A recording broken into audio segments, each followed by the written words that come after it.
Welcome. I am Pastor Kristen Foster. I chair the planning team for the EcoFaith Summit, and I'm standing up today to thank you for being here and for what it means for you to be here and what is the voice in your heart that is bringing you here, and for all the ways in which your presence here today will strengthen the people around you and give us the power that we need to do what God calls us to do for God's beloved creation. So thank you for being here, and welcome. Welcome to, there are 250 people here. They're not all in the sanctuary right now, in person, and over 100 online, live streaming. Welcome to you who are live streaming today. And thank you to everyone that is making this possible. The people that are working so hard to plan it, for the hospitality of First Lutheran Church. We want to thank our 3 presenting synods and invite those that represent them, the bishops and the synod staff here today. Please stand and turn around so people can thank you for your role as a presenting synods.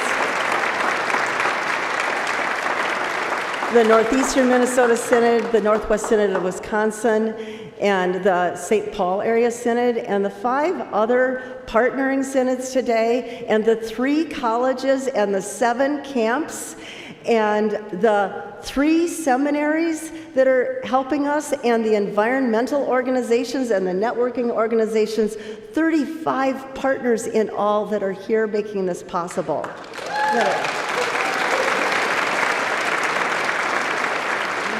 I'd like to, just because I'm so, I'm inspired by the people that came in carpools, so I'm going to ask those who came in carpools to stand. Woo! Woo, carpools! Carpools! That's a lot of carpools. So you got a lot of windshield time on the way back to talk about what you're going to do with what is happening and you're learning today, right? Your presence is going to be so powerful back in your congregations, your campuses, your camps, and your communities. Way to go, carpoolers.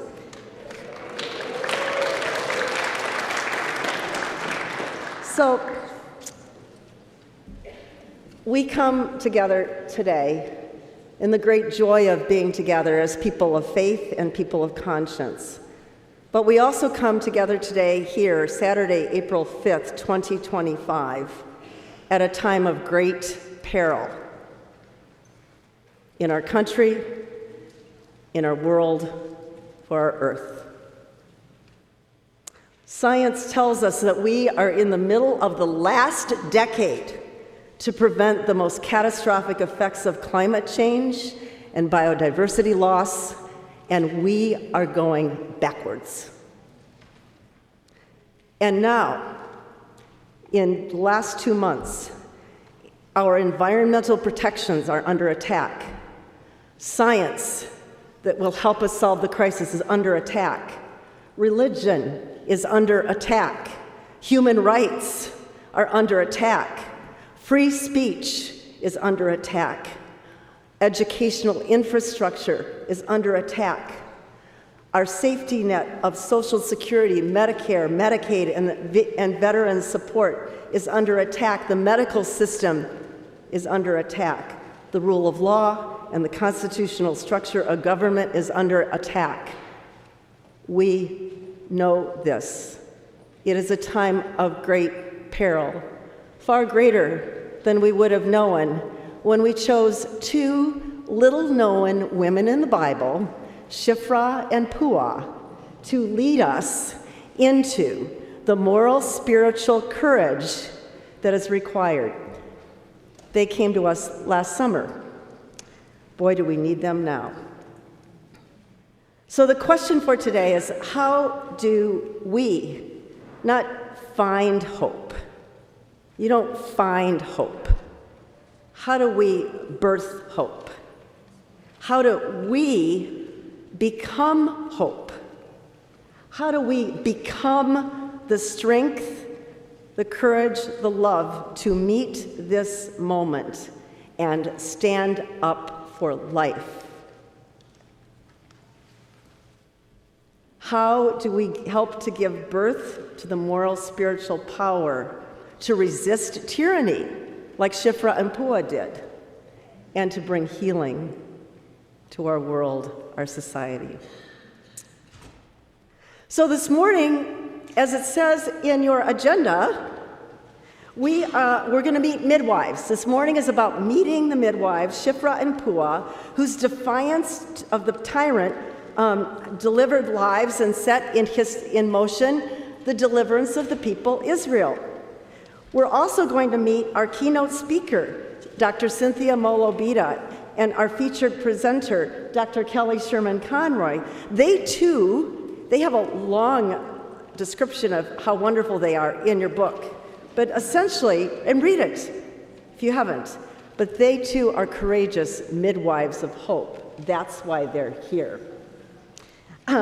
They will help us hear God's call through the cries of creation. They will help us name the powers destroying creation and holding us captive. And they will point us to the sources of moral, spiritual power necessary for us to become agents of healing. Two other midwives from Lutheran Advocacy Minnesota, Tammy Walhoff and Jake Somerville, are here today to call us to flood Congress today with our cards, to protect the IRA as well as other fundamental protections for the environment and human rights. I want you to write so many cards today. We want you to write so many cards to your senators and your representatives that it will break the summit budget on Monday when we put them all in the mail. How many want to help do that? Raise your hand. All right. And there's instructions on those tables, and you can do it throughout the day, and Tammy and Jake are here to help. And then this afternoon, after we have lunch and the exhibit tables, which are wonderful, and more letter writing, and summit worship, the afternoon is about becoming midwives. Becoming midwives. And you're going to birthing stations for becoming those midwives of hope yourself, birthing bold community action and creative resistance for the healing of creation. I know if you're Lutheran, it makes you uncomfortable to hear the word resistance. It sounds, doesn't it? Me, a resistor? Maybe we have to set that aside. Throughout the day, worship and music will fortify us, conversation will nourish us, table displays will inform us, and something, we pray, something we believe that is already gestating in you, a life that is longing to really be a part of the healing of creation that is needed. It's already in you, it's already growing, and here today, may it be born. May something be born in us. Because today is not about what you're hearing, it's about what God is creating.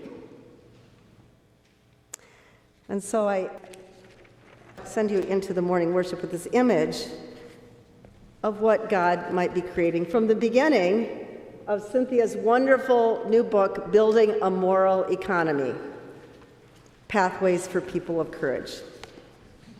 She writes, I am walking. The day is ordinary, the sky clear. My eyes drift upward. There, in the sky, soars a flock of birds, resolutely heading together in one direction as though it is the only way to go. They seem bound on that path. Then suddenly, with astounding grace, they shift, and with a grand, unexpected swoop, veer off in an utterly different direction. I gape. How did they do that? Such a radical, rapid shift is the challenge now facing humankind, or at least parts of it. Will we muster the moral courage to turn around and fly in the other direction? Will we veer away from climate catastrophe and the stupefying economic and racial injustice that accompanies it? Will we soar toward a world in which all have the necessities for life with justice and joy and Earth's ecosystems flourish? This is the central moral and spiritual challenge of our time, and this is what we pray will be born in us by being here today. Thank you.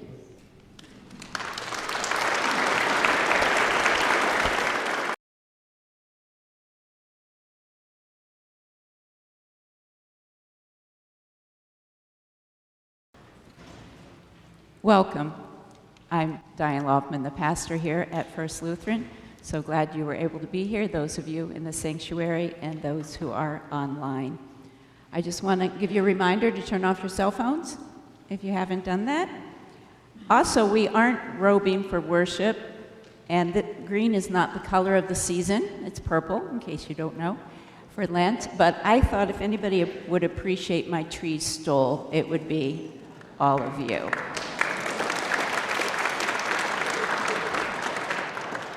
To say the hands.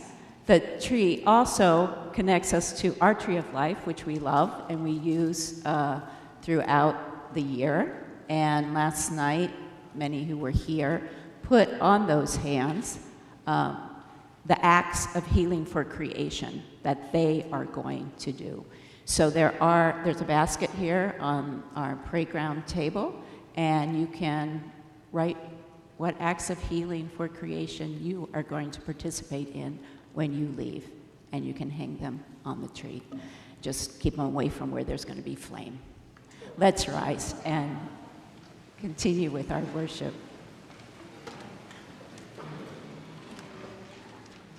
In the name of the one who is flame, fire, and light, stream, river, ocean, breath, wind, Spirit, one in three and three in one, we gather in your name. Amen. Can you feel the seasons turning?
Please be seated.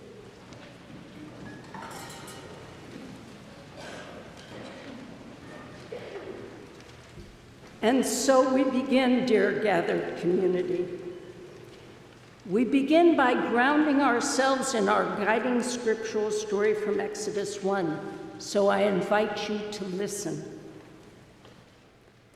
The king of Egypt said to the midwives of the Hebrews, one of whom was named Shiphrah and the other Puah, "When you act as midwives to the Hebrew women and see them on the birth stool, if it's a boy, kill him.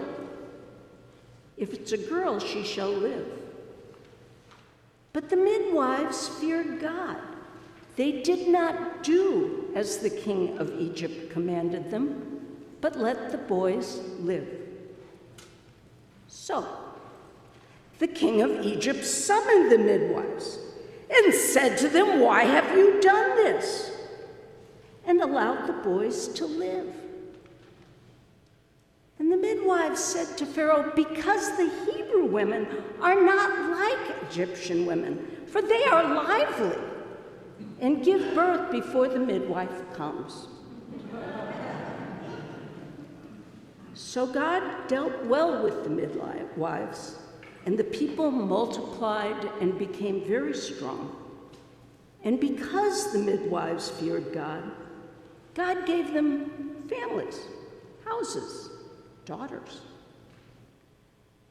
Then the Pharaoh commanded all of his people, "Every boy that is born to the Hebrews you shall throw into the Nile, but you shall let every girl live." Here ends our reading. The setting of our story is this. The Hebrew people have fled to Egypt to avoid starvation. And they've made a home there because one of their people, Joseph was his name, had become a leader. But a new Pharaoh arises who knows not Joseph. A new Pharaoh arises who fears these strange immigrants, and he enslaves them and oppresses them and forces them into hard labor. This oppressive tyrant king is never given a name, so he has no specific identity, no personal story or relationship. This nameless ruler represents all tyrants who know only fear and power. So allow me to ask you a few questions. When you hear this story, do you hear it as an Egyptian or as a Hebrew? Are you a citizen of the ruling nation, or are you an immigrant? Maybe both, maybe neither. Who are your brothers and sisters? Who is your family? With what ears are you hearing this story? So here are just a few comments about our guiding scriptural story. The midwives, unlike Pharaoh, are given names, Shiphrah and Puah. To be given a name is to be given an identity, a family. Naming is an act of birthing. Shiphrah and Puah are people with their own stories and relationships. Maybe you'll help us write those very stories later this morning. But think of your own birthing and naming stories and how they formed you into who you are. Shiphrah and Puah might be Hebrew women, and that's what most translations favor, but I think they're wrong. I think they are Egyptian women, midwives to the Hebrews, which is why Pharaoh naturally thinks they'll be his obedient subjects.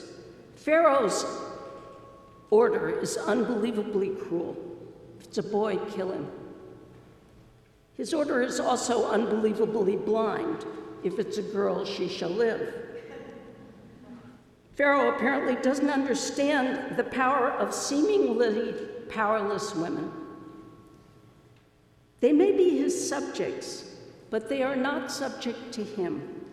They instead swear allegiance to God. When Pharaoh asked Shiphrah and Puah why they have allowed the boys to live, they respond, Hebrew women are not like Egyptian women. They are lively and give birth before the midwife even comes to them. Did they make this up? Perhaps Shiphrah and Puah are, in ways we can't quite understand, truly describing the reality of women and others who, even though they are slaves, actually have unseen power. The slave women who are giving birth are associated with life. They are, as the Hebrew says, lively. God, through both the midwives and through the women in labor, allowed these newborn boys to live. We are told that God rewards the midwives by giving them families, houses, daughters. The Hebrew text said that God gave them batim, which literally means houses. But the word also sounds like the plural of bat, and bat is a daughter. So while Pharaoh ignores the daughters, God increases them. Thank God. So many questions lie before us. How can we be like Shiphrah and Puah, especially when the endangered child is all of creation? How can we, like Shiphrah and Puah, stand defiant against evil tyranny? How can we be assured that through such defiance, we become midwives of life and hope? And can we hear the promise that in so doing, we, as well as the communities of which we are a part, are most assuredly blessed by God? May it be so. Amen. And return to my dear friend Kelly.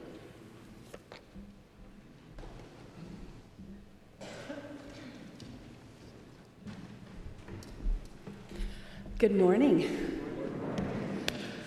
So you're going to get to hear from me a few times today, but today I want to start us just in story, because as we begin to move through this day, I want you to think about how we become community, how we are just made to be community.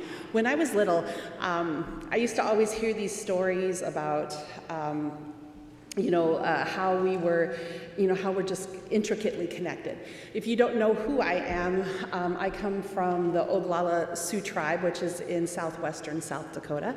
And I grew up very traditionally. I always say I'm Lutepisk. So I'm little Lutheran, little Episcopalian, But really what it is was, what I learned was how to just understand community. And when we approach these challenges that we have in our lives, sometimes we feel like we are just alone. We're kind of in it by ourselves in some ways, right? We're taking on everything. So not only just the things that we go through in life, we're pulling all that stuff that's happening in our lives and happening in our communities.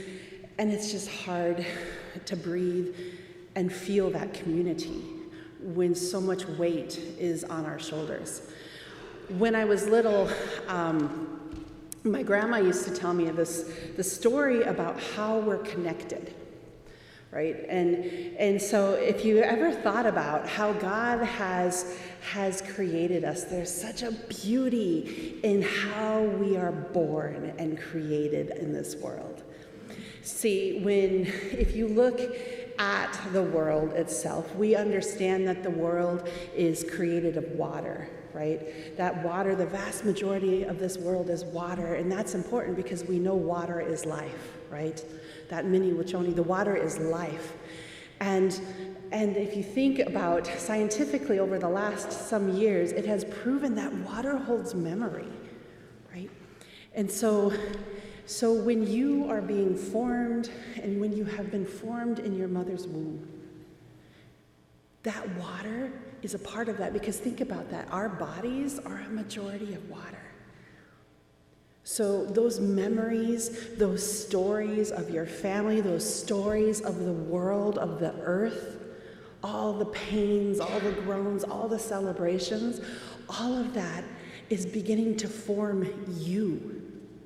Like you're in your mother's womb, and those stories are forming you. And then I remember one time, not too long ago, I was really missing my grandma, and my uncle looked at me and he's like, Kelly, your grandma is still with you, right? The blood that runs through my veins is the blood of her, is the blood of her parents, is the blood of her parents, is the blood of their parents, right? That there's not a moment in how we have been created that we've been created to be by ourselves.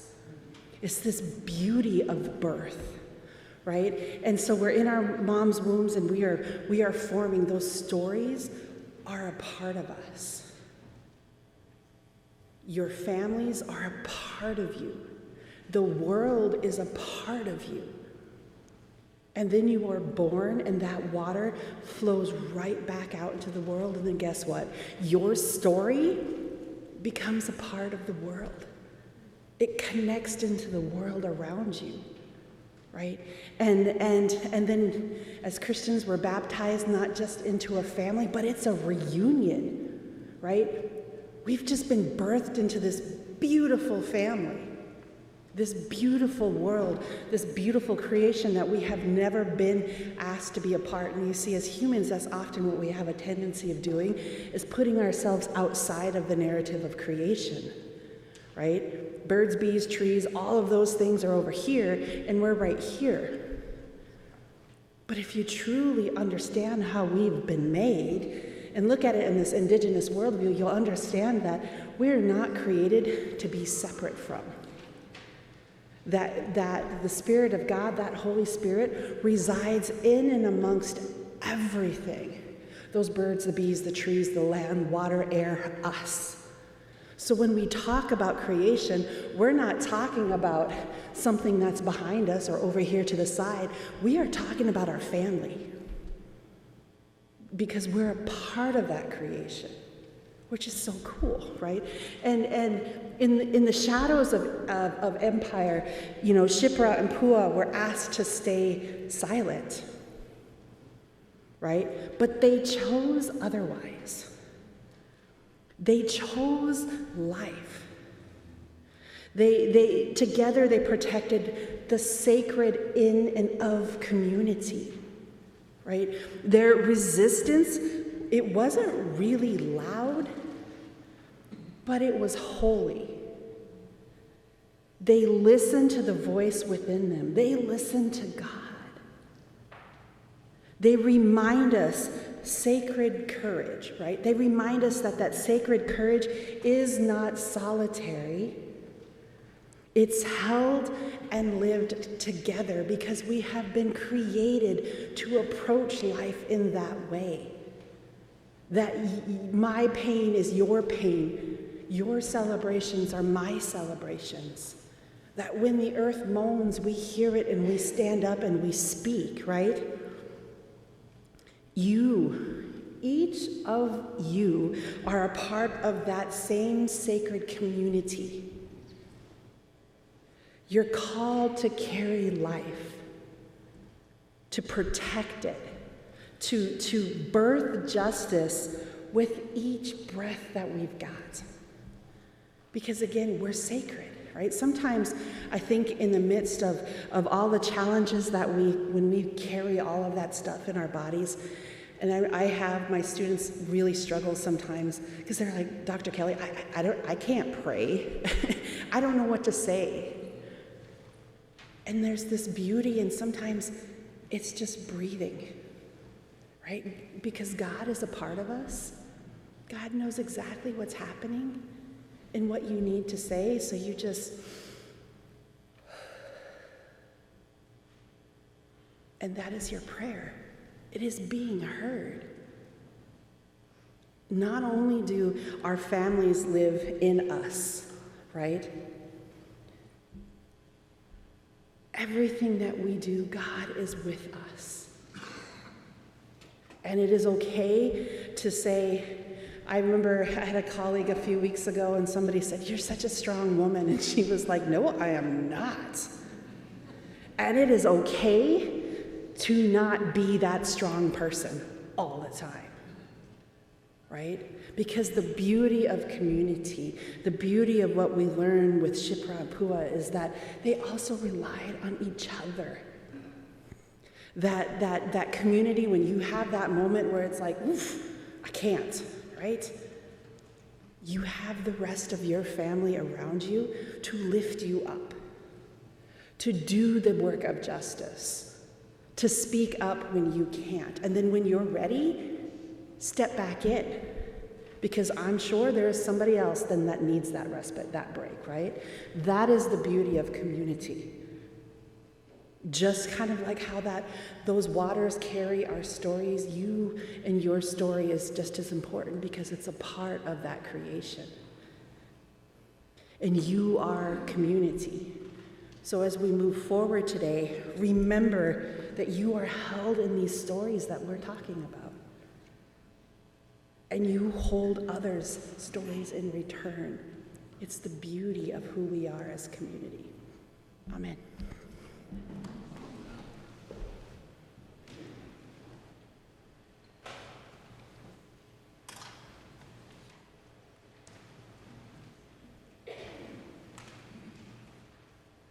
Here at First Lutheran, we call ourselves FLC.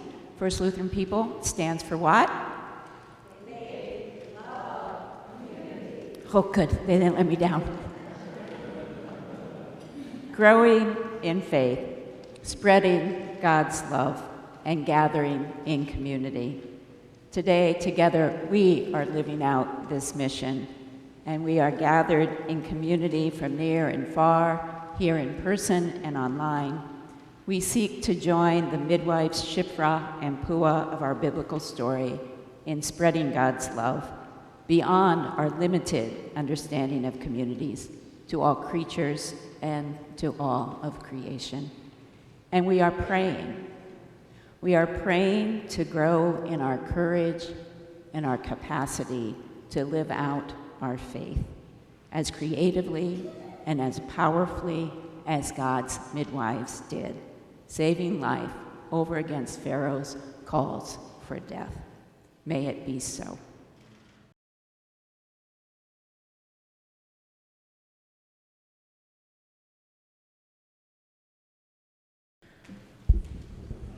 Wow, thank you to the sisters who have already opened our world. Thank you so much. Yeah. I'd like to invite you for just a moment to stand up and stretch your bodies, because we've been sitting. Maybe stretch in whatever way you need to make your blood really flow. Stretch the wing bones back and up and down. Stretch over maybe. And have a seat again.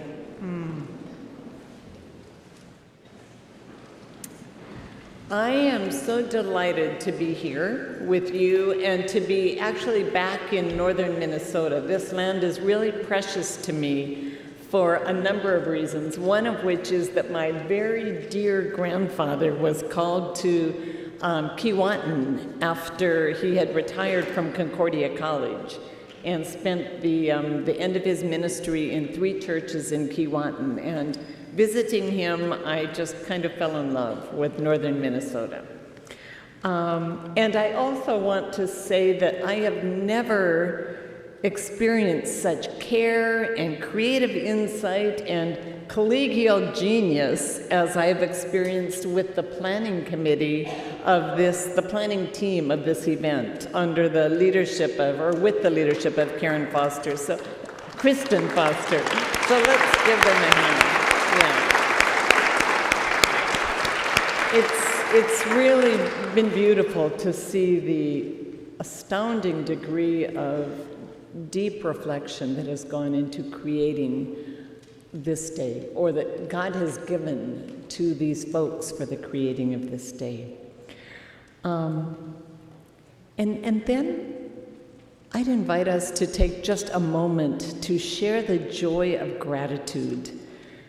We give thanks to the Creator for this gathering, for the inspired people who have midwifed it along the way, for the beauty of each person here gathered. We give thanks for all who have enabled us to be here in this moment. First and foremost, the trillions of microbial creatures in and on our bodies, enabling us to wake up and breathe and move. We give thanks to our ancestors that Dr. Kelly just called us so deeply to recall are a part of us. We give thanks for our companions in daily life. We give thanks. And then I ask you to remember who you are. You are beloved. The Holy One has made it so.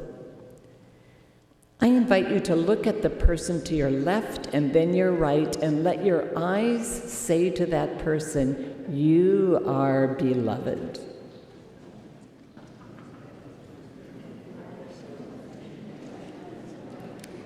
Wake up in the morning remembering that message.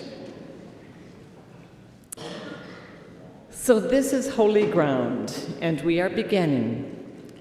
Never before has the world so needed the church to be the church. In the words of a South African climate scientist, the next few years may be the most important in all of human history.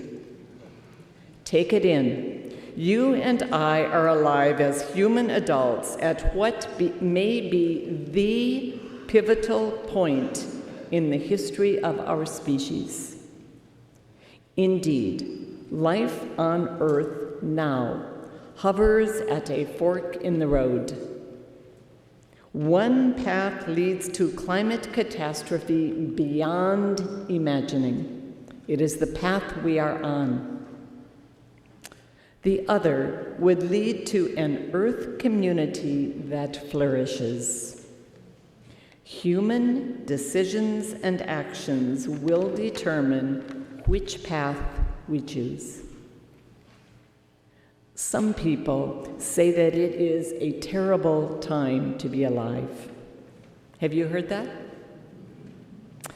To the contrary, it is a very good time to be alive as church, a people created and called to receive God's astounding, justice-seeking, earth-relishing love, and to be its body on earth. A people called to cooperate with God's creating, healing, liberating work in this world. Now is a time for which the church was born. Let us be clear then about Earth's cry from a perspective of faith. Note 3 haunting realities. First, in Genesis, we learn that God's initial act was to create an earth community that God beheld as good. 7 times the Creator says it is good. The Hebrew word, now this is a little dangerous talking about Hebrew words in the face of a Hebrew Bible scholar, but I'll do it anyway. The Hebrew word that we translate as good does not mean just good. That's an inadequate translation. A fuller translation is a good that generates life, a life-furthering good. When I learned this, it took my breath away, because the climate change and eco-collapse, in doing that, we are doing the opposite, the precise opposite, undoing Earth's life-generating capacity. Earth will continue, but not its tov, what God declared it is, good, T-O-B or T-O-V, tov. We are undoing that. We are doing the opposite of God's primal act. That is horrifying. The opposite of God is called demonic or evil, whatever. Secondly, in Genesis, God declares our purpose. The human one is to serve and preserve God's good garden earth. The Hebrew words abat and shamar, often translated as to keep and to till, are better translated as to serve and preserve. The destruction of Earth's climate and other life support systems directly defies God's initial purpose for the human being. And third, it defies what Jesus calls God's great commandment, that is to guide our lives, to love neighbor as self. Instead, the climate catastrophe, and we as a part of causing it, is casting neighbors far and near into the jaws of death or suffering through rising seas, drought, floods, storms, and fires made more fierce by the changing climate. So, from a theological perspective, this fork in the road is indeed momentous. To carry on in the direction we are headed is to transgress God's primal activity on earth and our God-given purpose for being and our guide to life. But we could choose instead to cooperate with God, to serve and preserve creation and love neighbors. Your presence here on this day declares your choice of this life-giving path. There is no doubt we are called to that path. Yet, the forces lined up to keep us going along the path of destruction are mighty as the Pharaoh that we just heard about. Moreover, hope runs thin, seems absent. People with the courage to really recognize the extent of the damage done, you who dare to see with eyes open, we have seen the data of despair, and hope can wear thin. So, the mighty spiritual challenge blazing before us is, in the midst of fear, anger, grief, confusion, perhaps numbness, how do we birth the hope and moral spiritual power to be who we are called to be? A people participating with God's healing and liberating activity on earth. Let us plow into that question together today. So, this is part 2 of my talk, the main part. How do we birth that moral spiritual power? Let us begin, and that moral spiritual power and hope. So let us begin with what hope is not. One false version of hope is optimism. Optimism says something like, come on, things will turn out okay if we just hang in there. The science and its awful assessments just can't be right. And if it is, technology will find solutions. Besides, my family and I are relatively safe. Well, yes, things may turn out okay for me, at least in the next few years. I will not go hungry due to drought-induced food shortage. I will not be without water because a mining company has toxified my water supply. If the forest fires burn my house, I have a car with which to flee. I have some savings to rebuild my house. But that hope is not godly, given that countless neighbors will find food, water, homes, and lives destroyed. They are already millions. Another false hope that I have heard says, the world is in God's hands, and God will handle this mess, so we can just go on living life as best we can. There's a variant of this. It is all part of God's plan. Have y'all heard those? Well, bad things, my friends, are not God's plan. And the biblical witness is that God works through human hands, rather than giving us a free pass to sit and watch God correct the wrongs of the world. So that is the it's in God's hands, don't worry about it, is another false version of hope. So can faith offer real hope? Real hope kicks in after the grounds for practical hope are gone. I recall vividly a turning point in my life when I had no hope. I was a young woman. I had become aware of the rampant social injustices that weave throughout our lives. It all started with a film that I saw in a regional Luther League assembly. Luther League, for those of you who are too young, was the Lutheran youth group. The film showed how workers in the Caribbean were brutally exploited in order to provide our inexpensive sugar, the history of sugar is awful, and fruit. And it blew my mind. I couldn't believe that our food was based on such brutality.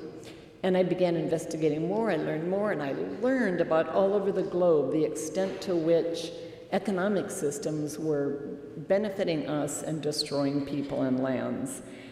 I became an activist for a few years, and then I learned more and more, and I lost hope. I thought I had no right to live because I was part of that imperial enterprise as a white middle-class American. And I knew I needed help.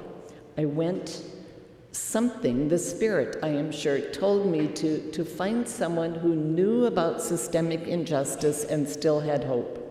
And I thought of one person, and it was a Lutheran pastor up in Seattle. So I drove up to talk with him. I was in Tacoma, south of Seattle.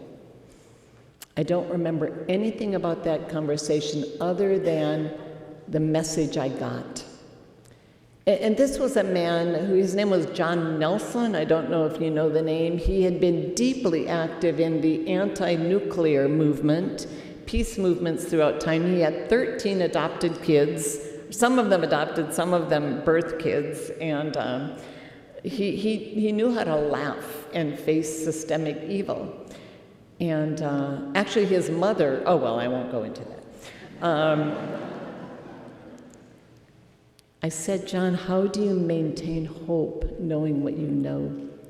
And he said, this is what I recall his message was, Cindy, I know the end of the story.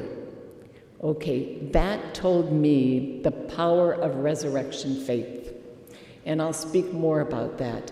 He restored my hope.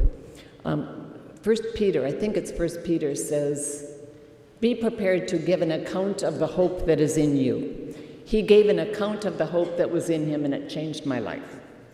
Had he not planted that seed of hope in me, my power to respond would have remained strangled. His hope and grounds for it began to set me free to act. So as I see it now, there are two steps which are vitally important for birthing hope and moral spiritual power. One step is truth-telling about what gets in our way of embodying our call to justice-seeking love. For me, it helps to see those seductive lures that would get in my way as voices whispering within me. Raise your hand if you hear any of these voices. One says, I cannot really make a difference. There is nothing I can really do. Do you ever hear that? Another says, it's not as bad as we think it is. That is the voice of privilege, speaking in a world, a dream world, in which the horrors are not going on because I don't experience them directly. It's the voice of denial. A third voice comes in when I do face the magnitude of the dangers, when my denial is overcome. Then I feel this foreboding sense of doom or powerlessness or too lateness. It whispers, the powers that be are too big for ordinary people to overcome or transform. We are doomed. Do you ever hear that voice? Yeah. So I invite you, in the days and months to come, to be alert to what might lure you, the voices in you that might lure you away from your path, away from your blessed calling to heed God's ways of justice-seeking, earth-relishing love. Listen for those voices and defy them. A second step toward hope and moral spiritual power is recognizing what God has already given us, or birthing them. Jesus and many of the biblical communities that preceded him, including the communities of Shipra and Pua, practiced their faith in resistance to oppressive imperial powers. For Jesus, that was the greatest known power in the world, the Roman Empire. I noticed this sculpture.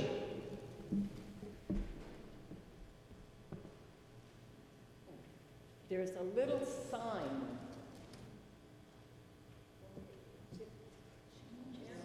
It says, channel my strength, rise with fierce love to protect what cannot speak. And it says that's the voice of the beast within. And I thought it said the voice of the beast within me. And I reflected on that as Dr. Kelly was speaking, and she said, we're not a me, we're an us. I thought it should say the voice within us. And I read it again, and it says the voice within us. Wow! I'm going to take a picture of that and bring it around with me. So, remember also, Lutheranism was born of courageous, gospel-grounded resistance to power arrangements, beliefs, and life ways that obscured the gospel. We are called to know less. Lutheran traditions overflow with theological seeds of hope and moral spiritual power for resisting the oppressive powers and life ways that threaten Earth's fragile climate and vulnerable neighbors, including resisting predatory economic ways. So I invite you to explore with me 5 of those seeds of hope and moral spiritual power offered by our tradition. One is the amazing love story that is our home. Consider, if you will, the power of that story. The organizers of this event, remember, no stories have power. They invited you to enter into the story of Shipra and Pua. Doctors Kelly Sherman Conroy and Diane Jacobson drew you straight into that story. There is a good reason for grounding ourselves in story. Story, the power of story. One of our faith forebearers, the 2nd century Irenaeus of Lyon, leader of a resistance community that by claiming allegiance to Jesus Christ was saying non-allegiance to Caesar, which meant the risk of death by torture. Irenaeus was the person who insisted that the Christian scriptures, as the canon was being created, would include not only the Gospels and epistles, but also the Hebrew Bible. And why did he say that? Why did he say we need the Hebrew scriptures in our story? It was because, he says, he knew that people would have the fierce courage to resist allegiance to Caesar, declare allegiance to Jesus, if they were grounded in a story that began with creation, went through the Exodus, the prophets, and on to the final fruition of the union of all with divine love. So he said, ground yourself in story. Learning from him and learning from our storytellers in this event, let us recall the power of story. You are baptized into the greatest love story ever told. It shakes the foundations of the world. Luther told it, hear it again. Our story begins with God's love, the creating, liberating, healing source loves this world and each of us with a love that will not fail. A love more powerful than any force in heaven or earth. The story goes on. This God is at play in the world, breathing life into it. And that is not all. We, human creatures, are created and called to recognize this indomitable love, to receive it and relish it, revel it in it, trust it. And then, and most amazing, after receiving and trusting God's love, we are to embody it in the world. We are beckoned to join with God's spirit of justice-making love in its steadfast commitment to gain fullness of life for all. To enable this, the Holy One, the transformative power of the universe, has come to abide within us and among us. And according to Luther, to abide within all of Earth's creatures and elements. You are a player in that story, the realist story. As Pastor John helped me to know, this story has an utterly sure ending, the details of which we will not know this side of death, of course. Living as players in this story is your life's work. This is an ancient faith claim. Luther nailed it. And as he so rightly insisted, this is not to win God's love, because that is already a given. Moreover, Luther insists, we will never love perfectly. To the contrary, we are, in his words, God's rusty tools, utterly fallible and finite in our loving. Martin Luther King Jr. said, I love this. Our responsibility as Christians is to discover the meaning of this command and to passionately seek to live it out in our daily lives. Discover the meaning. So let's discover, what does it mean for us today? How do we live this command to love? How do we live it out in the midst of climate catastrophe and all the challenges of oppressive power facing us now?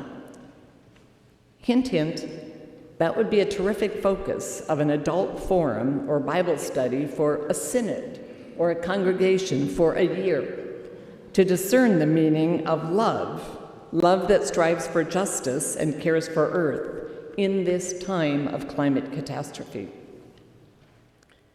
As you go on to explore and discern what it means, recall that our notions of love as a biblical calling and promise mean so much more than our profoundly truncated and domesticated ideas of love in our society. According to biblical tradition, neighbor love is not primarily a kind feeling or even empathy for others.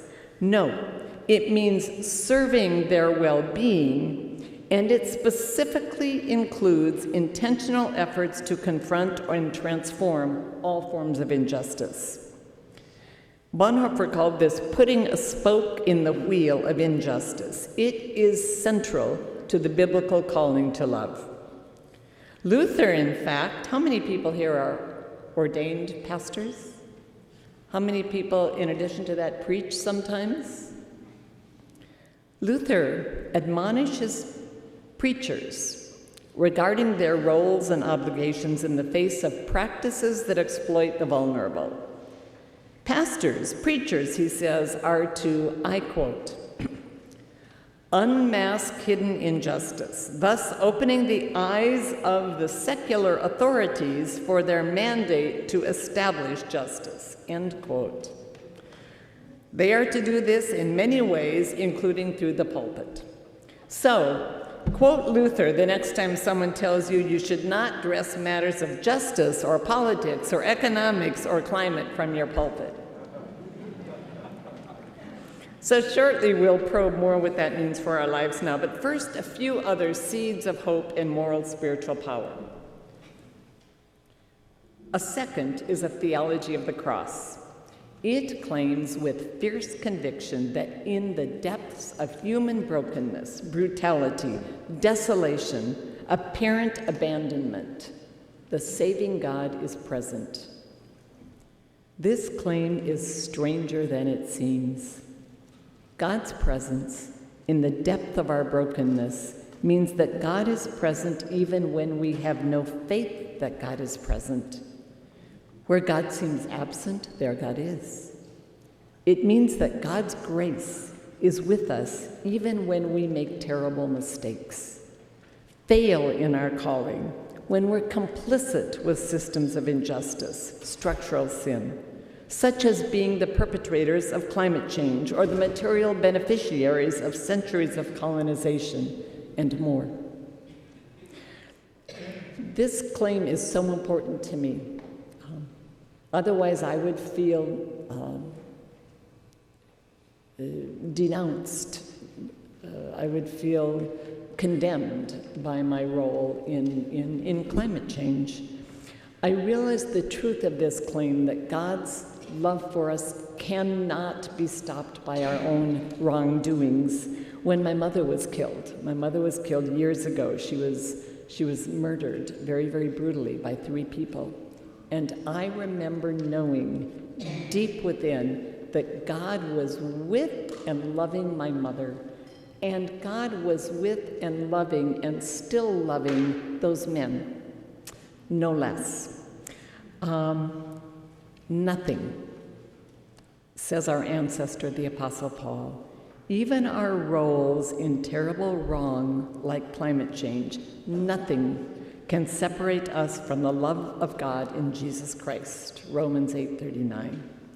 That saving claim makes possible truth-telling about our lives rather than pretending that as we live is okay. So a third hope, root or seed of hope, is resurrection faith. Life in God is more powerful than all forms of death or destruction. This is the message that I got from Pastor John so long ago. And I speak very personally about this because I am so tempted toward living in despair when I acknowledge the foul matrix of powers that are keeping us as things are.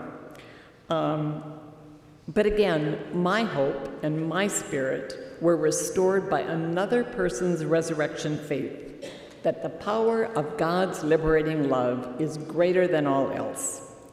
Devastation is not the last word. We have heard the end of the story. In the midst of suffering and death, be it individual or social or ecological, the promise given to this earth community is that abundant life in God will reign, so speaks the resurrection. In all honesty, I do not know what this promise means for us and for Earth's community of life in practical terms. It does not lessen our call to build a more just, compassionate, and ecological world, to counter the dangerous policies of the current presidency or the forces aligned with it. Resurrection faith does not, that is, allow us to sit back and let God do the work. That would be absurd, because God works through people. Nor does resurrection faith ensure the survival of our species in the face of climate change and ecosystem collapse. But it does ensure that the radiant good beyond comprehension, that is above, beyond, under, and within all, ultimately will bring all to fullness of life. We are to go forth trusting that promise. It is a third seed of hope and moral spiritual power. Signs and symbols of resurrection permeate our world. How many of you compost? Not long ago, I heard a woman named Conda Mason. She's the co-founder and president of Jubilee Justice Black Farmers Rice Project. She was speaking with contagious hope as a Black woman about social transformation in the image of composting. I cannot repeat her words, but I can sort of paraphrase. Get it? The stinkiness, the rot, the horrible sloppy mess. Sometimes it smells horrible and sloppy when you smell it in your kitchen and you take the lid off the compost pot. Well, that stinky mess begins to break down. It's chewed up by tenacious little creatures, some so seemingly insignificant that one cannot see them. They work together, perhaps not even knowing that the others exist. In the darkness and in the light, some are chewing, some are emitting chemicals, others aerate, and out of this arises abundant, fertile soil, bursting with life-generating capacity, overflowing with life force to sustain new life, resurrection. Our tradition, Christian traditions, have this as their bedrock. Life out of death and destruction, even execution at the hands of the fiercest power then known to humankind, the Roman Empire. God wrestled life in magnificent fullness. So, a fourth source of hope that God has given us. We heard it beautifully told this morning by Dr. Kelly. You were baptized into a body, a community, a communion that extends long ago into the past and far into the future. You walk in the footsteps of resistors. Dr. Diane told us the story of two of them. You walk in the footsteps of resistors. They hold you. And this community encompasses people the world over, including people of goodwill, not necessarily knowing God through Jesus, but companions in love's work nonetheless. This community includes the birds, the bees, the trees, the mountains, the waters, the microbes within us. I am not an I. You are not an I. We are a we. We are a holy communion. And then a fifth source of hope.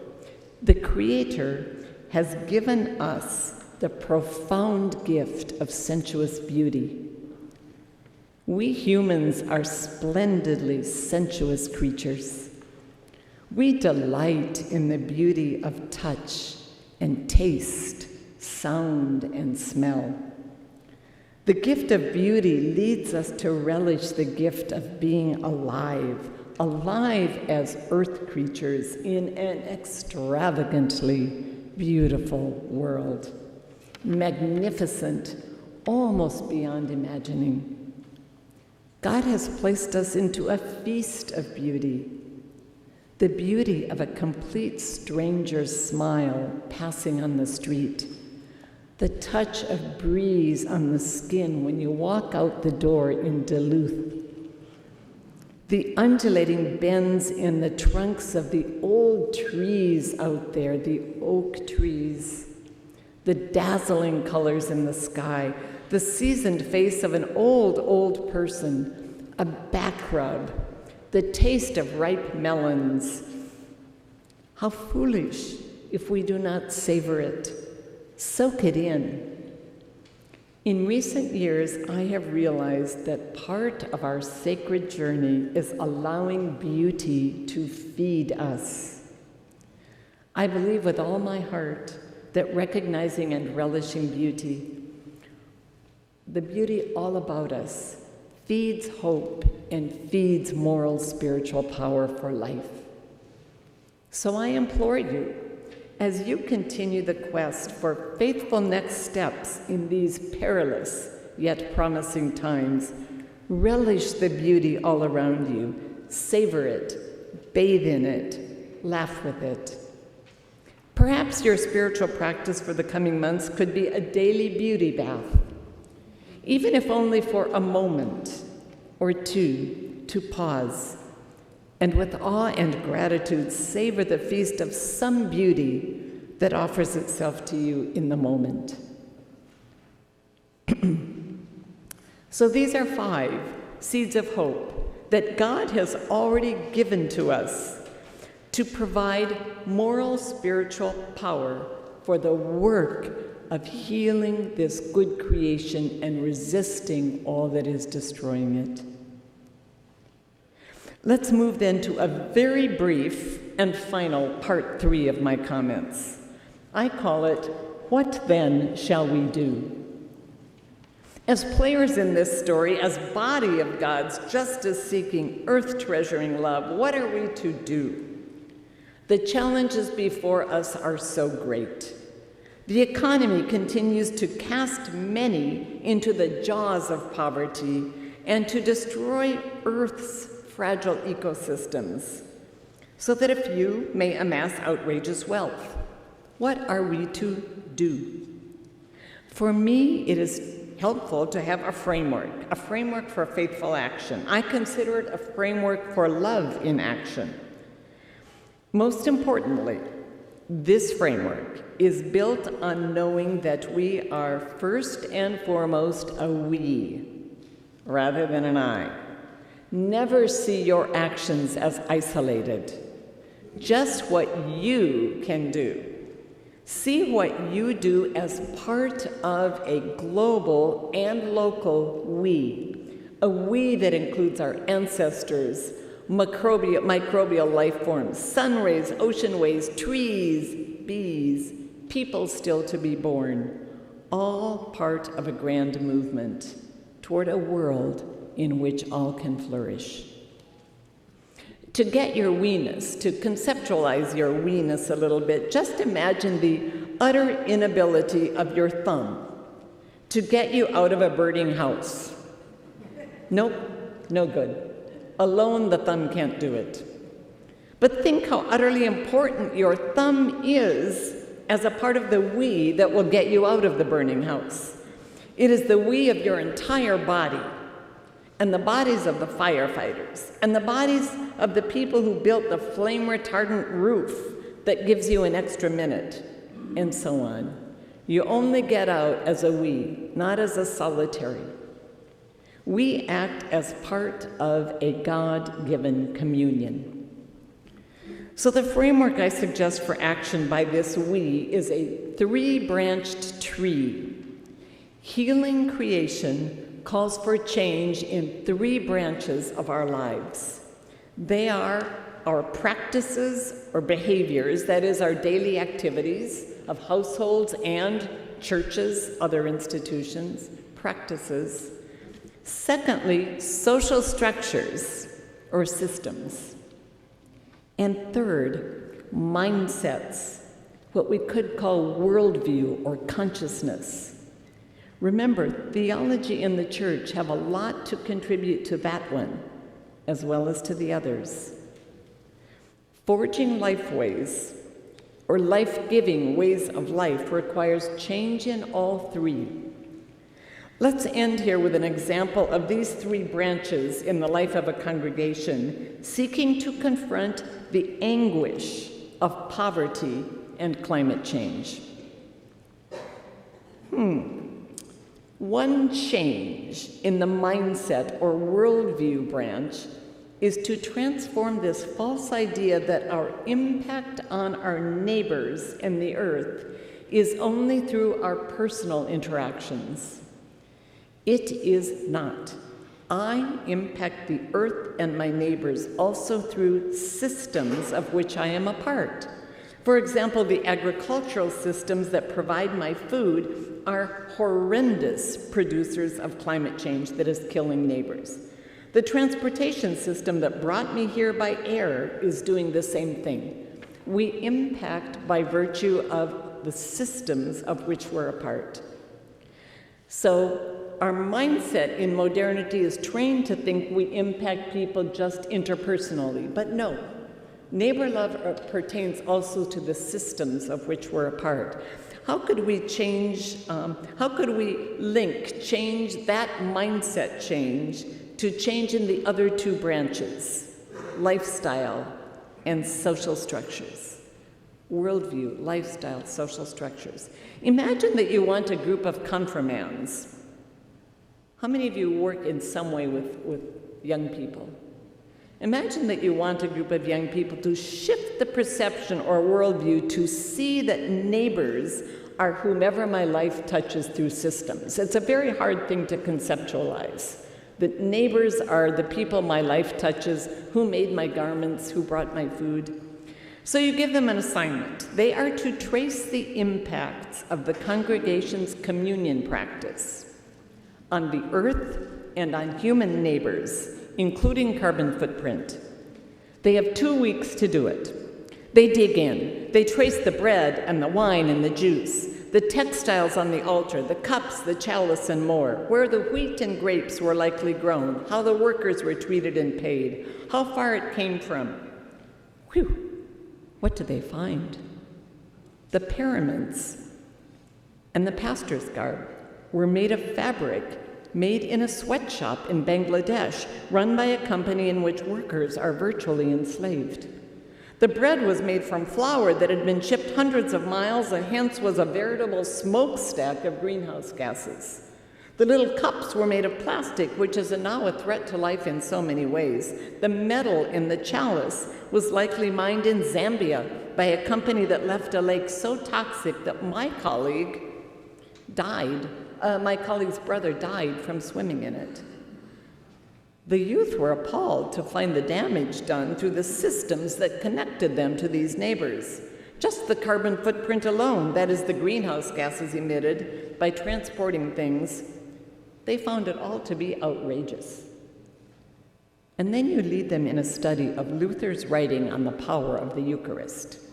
He teaches that where the Eucharist is, I quote, properly practiced, it creates a community of people, this is Luther, engaged in public life on behalf of the common good, especially the good of impoverished people. For Luther, that included vehemently denouncing exploitative economic practices and systems that were emerging in his time. He denounced practices central to the early capitalism rising in his time. Communion was to weave us into a body that served especially the vulnerable neighbor. So, inspired by Luther, these young people decide to figure out how the congregation could celebrate the Eucharist in ways that had this transformative impact. leading people to serve neighbors' well-being today in the midst of exploitative, extractive economic ways. The confirmands propose a complete redesign of the Eucharist so that it did no damage to earth or neighbors. They shared this with the adults in the congregation, convincing enough of the adults that this was really important, that it related to loving or damaging neighbors, and therefore it had to do with following Jesus and obeying God's commandment to love and care for the people and care for the earth. By a few months later, the youth have inspired the congregation to change things up. They now buy wine only and bread only from companies that have clean supply chains and green supply chains, no exploitation, regionally produced. The textiles come from a worker-owned cooperative of indigenous women, and more. This was change in the branch we have called lifestyle practices in our framework of 3 branches. What if the congregation were to take it further? What if they decided that neighbor love called for moving beyond lifestyle practices to engage the 3rd branch, systems change?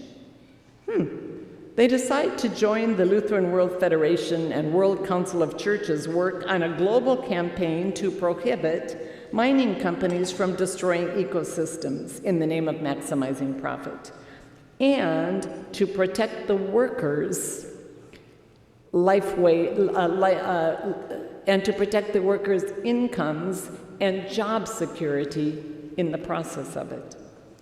They heed the Lutheran World Federation's call to divest from fossil fuels and call upon the ELCA to follow suit. They tell the large grocers in their city that they will continue buying supplies for them only if they start selling regionally grown produce. They instigate a faithful Lenten practice of fasting from plastics throughout the synods of the Upper Midwest.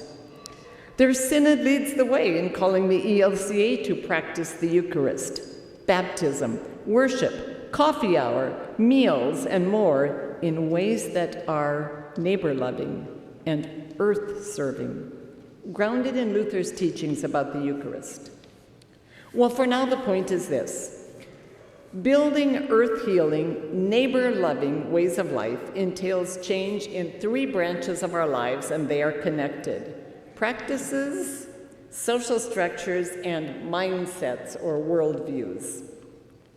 Guidance in this work of faith-rooted change is the purpose of a new book series called Building a Moral Economy, Pathways for People of Courage. It was inspired by Martin Luther King Jr.'s challenge to Christians. I repeat, our responsibility as Christians is to discover the meaning of the commandment to love and seek passionately to live it out in our lives, end quote.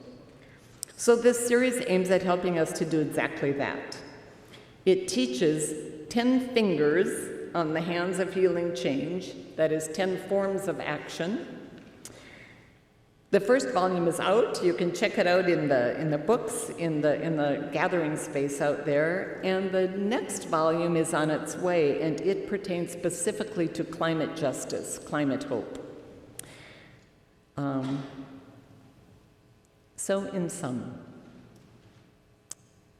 we live at a pivotal point in human history. A time both terrible and overflowing with potential for more faithful living. In this time, we are called to be God's body.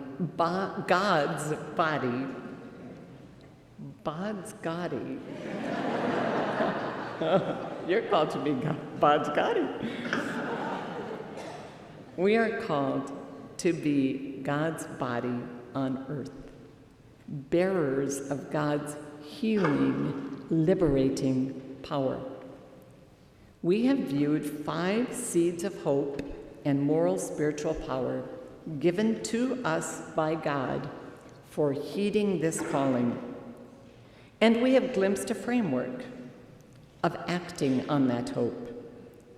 It involves acting as a we, not an I, and it entails change in all three interconnected branches of our lives. Each one of you has a key role within this body, this vast cloud of witnesses. I thank God for planting in you a holy hunger and the seeds of hope and moral spiritual power. And I trust you to share it and to share and receive God's ongoing watering of those seeds within you. They will bear rich fruit beyond your imagining. Thank you.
So, once again, my name is Matawwash De Winyang, which means good bear woman. My English name is Dr. Kelly Sherman Conroy, and I am a native theologian and a mom and all the things, and a lot of pain. I took my son to Disneyland this last week. So 22,000 steps in one day is a lot. And we did that for 5 days in a row, so I'm feeling it. I am honored and blessed to be able to kind of give a response to Dr. Cynthia. And I have to be honest, I told my son, and he was coming, but as a theologian, I fangirl to so only a few people, and you are one of them. I just really look up to you, and so when I knew that we were speaking, I'm so nervous. So I'm not going to look at you, and I hope I got this good.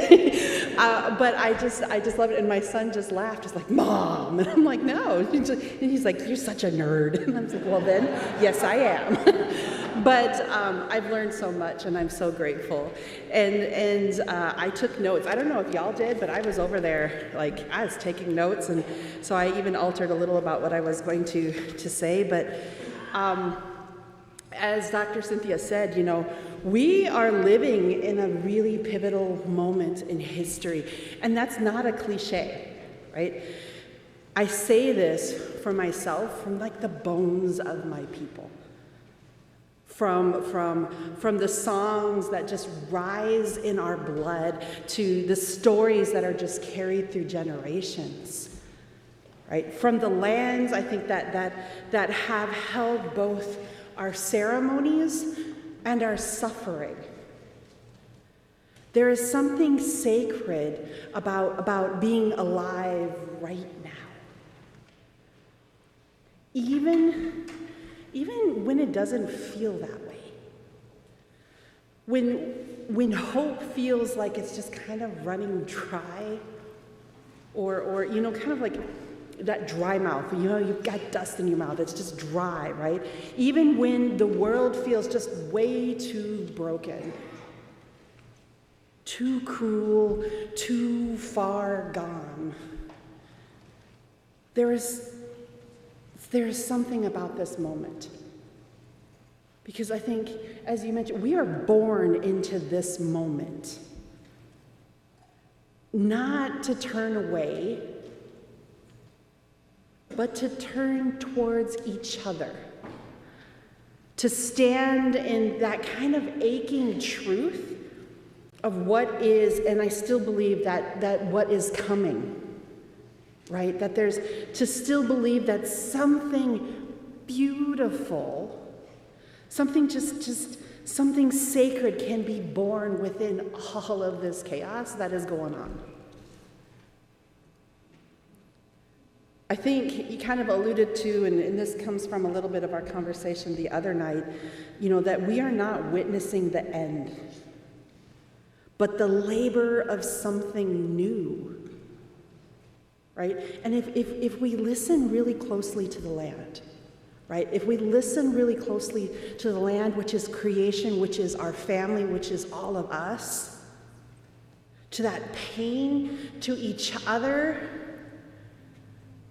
we're going to hear creation herself groaning. But it's not groaning in death, but in the struggle to bring forth that renewal. There are forces, I think, that would have us forget this, from what I hear, from what I'm understanding, right? That it spoke a little bit about that predatory capitalism, right? That whispering that our worth is found only in what maybe we produce or what we consume, or maybe it's the systemic racism, right? That systemic racism which just dehumanizes, divides, and it profits from our pain. And these aren't just political or economic problems. They are spiritual wounds, right? They are the stories we've been told about power, about worth, about separateness, right? The thing is If you look at this both from a native or an indigenous worldview and that faith-rooted lens, we know that this is a violation of what is sacred. Because in both, we also have to understand that we do not exist in isolation. We are made from relationship. I talked about that earlier this morning, right? That we are made from relationship, from breath and water and land and language, from God, Creator, kin, from ancestors, family, everyone who walked before us, and the descendants that we are called to care for. That the dominant culture sometimes wants us to believe otherwise. That our pain is private. That our grief is a weakness. Or that our power is way too small to matter, right? But that's not true. That's not real. And that is certainly not sacred. We are not alone. We've not been created to be alone. We never have been alone in any of this, in whatever it is that you are experiencing. You are not alone. Our stories aren't separate. If you're hearing anything today, our stories aren't separate from each other. They are interwoven, right? And when we gather in spaces like this, we begin to then tell the truth. Right? We tell the truth not only about what's happening in the world, but about what's happening inside of us. Because that is really important. We've just been conditioned to not share that, to not live in that grief, to push it aside, to forget about it. And in an indigenous worldview or our native worldview, we don't look at the world and as things as linear, right? That we see this line and we keep moving and everything is behind us and we're forgetting about that. That is not how we see things. We live in this kind of circular understanding of the world, that we are always connected. No matter what it is that we experience in life, we name the voices, right? Inside us and around us.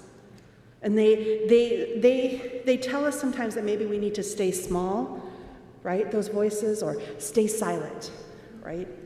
Don't say anything. Or maybe it's just to settle, right? Settle a little bit for the disparity. But the thing is, we need to name the grief. We need to name the fear. We need to name the rage.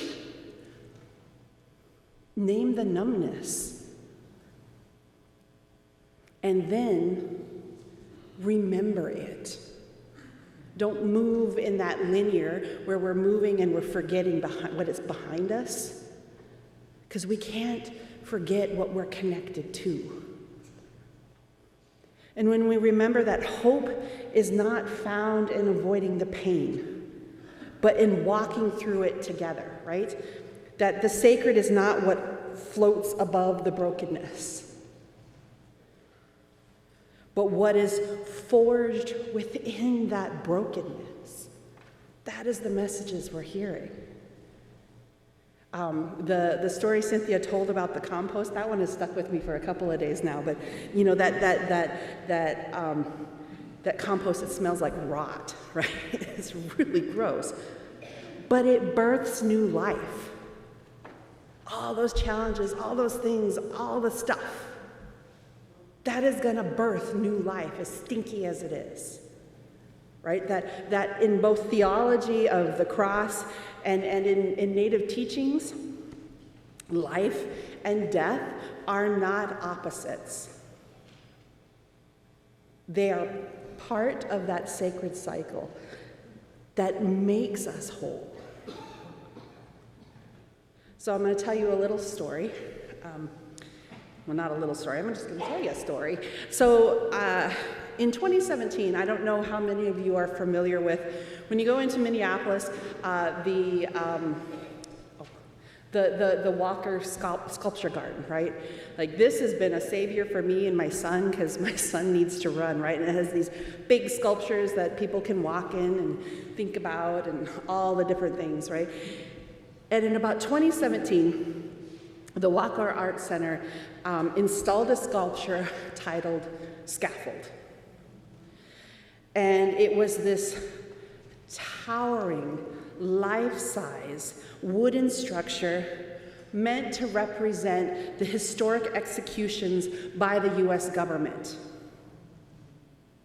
One of those executions, and that it was modeled after, was the hanging of the Dakota 38. So 38 Dakota men in Mankato in 1862. The largest mass execution in US history. That history lives in my family. So not only do I come from Pine Ridge and the Oglala, I'm also Santi Dakota. I always say my grandmother, she was my 3 times great-grandmother, was a part of and her children were part of the 1,700 women, children, mostly elderly, at Fort Snelling, and also the largest prison camp in United States history was here. While my grandmother was there, it would be my uncle, her brother, my grandfather, our cousins were a part of the original 300 men who were imprisoned right after the US Dakota War. And then what happens is President Lincoln at that time, President Lincoln is in the middle of an election, and he's looking at this list, and he's like, I would love to do this, but I can't. Right? And then and you got to think about it, on his desk at the same time, the Emancipation Proclamation, right? So here's this man having to make these decisions. So he says, send this back and shorten this list with something that I can work with. So then that is where the list of the 38 men come from. So my uncle and my grandfather were then sent to a different prison, and these 38 men were put into this makeshift prison, and they were made to listen to the scaffolding being built, not quite understanding what is going on. And then on December 25th, families are celebrating, the birth of Christ. They're enjoying their families, they're enjoying good food, and these men are in this prison, my family, and then they are, the next day, on December 26th, 5,000 people show up to watch the hanging of my relatives. So speed up to 2017, and I'm standing there, and this is meant to be, so my son at the time was about 6 years old, something that my son could walk up the steps and pretend to pull a lever. Wait, there's no pretending. He could pull a lever to pretend that he was hanging his own family.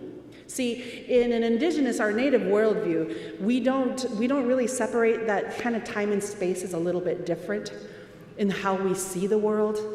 So my son can tell you stories about his Grandpa John.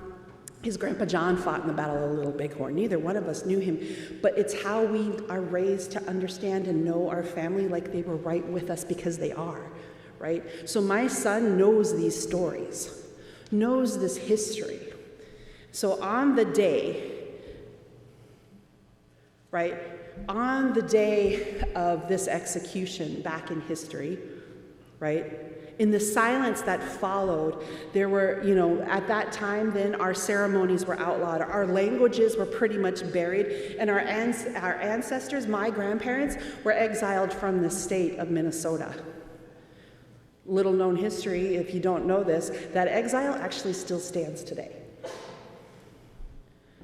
That structure, standing in this family sculpture garden, wasn't just an installation.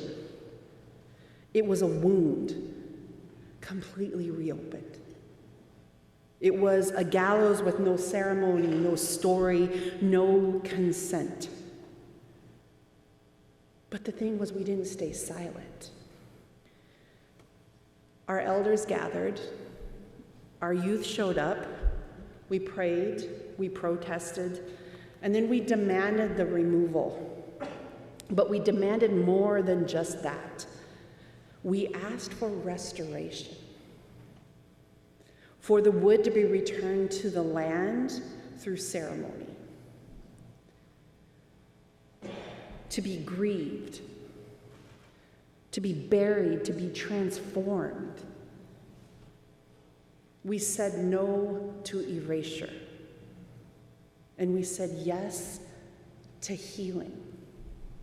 You see, on that day, I remember my job was to go around and to smudge and to burn sage and cedar.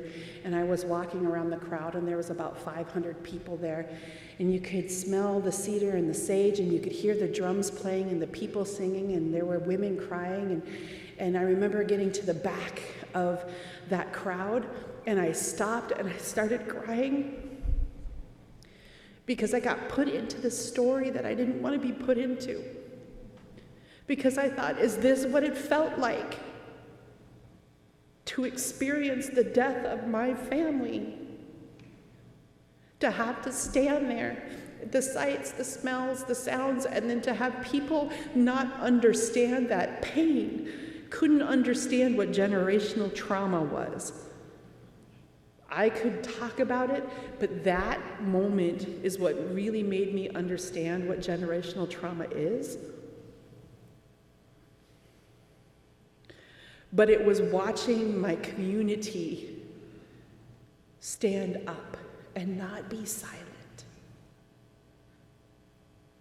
That, my friends, is what it means to embody courage, because I wouldn't be standing here as a native theologian, the first in the ELCA and other denominations, right? Having graduated from Luther Seminary and, teaching where I'm teaching and graduating and having this big ceremony in a huge church just a couple miles from where my grandmother was imprisoned and then eventually exiled because people didn't want to understand or know who we were or how we saw the world, right? I learned what it meant to embody that courage. To embody courage isn't always to fight. Sometimes it's about standing still. It's about learning to listen to the stories, to the land, to sing into the silence. Our protests that day were our songs. It was our prayers. It was just being. To bury what must be buried and then tend to what must be born. That is what embodying courage is, from what I'm understanding. It's what Shipra and Pua did in Exodus, right? They when they were told to be instruments of death, they instead became protectors of life. Their resistance was quiet, but like I said before, it was holy. They knew that what we often forget, that the sacred lives in our choices, the sacred lives in our choices, right? That in our defiance, in our care. When I stood before that structure, I didn't just see wood and metal. I felt the presence of my family. I felt the weight of that noose disguised as art. And the silence that is all too often demanded of any of us when our pain makes it uncomfortable for others. It was a moment that called us not just to protest, but it was to reclaim. It was through ceremony, through community, to reclaim through truth-telling. And you're listening to Cynthia, Dr. Cynthia, it made me think about the Eucharist, the story, because it's not, the Eucharist isn't just a ritual, right? It needs to be seen as a relationship. That because for us, for someone like me who's Native, a meal is never just a meal, right? It's never just food.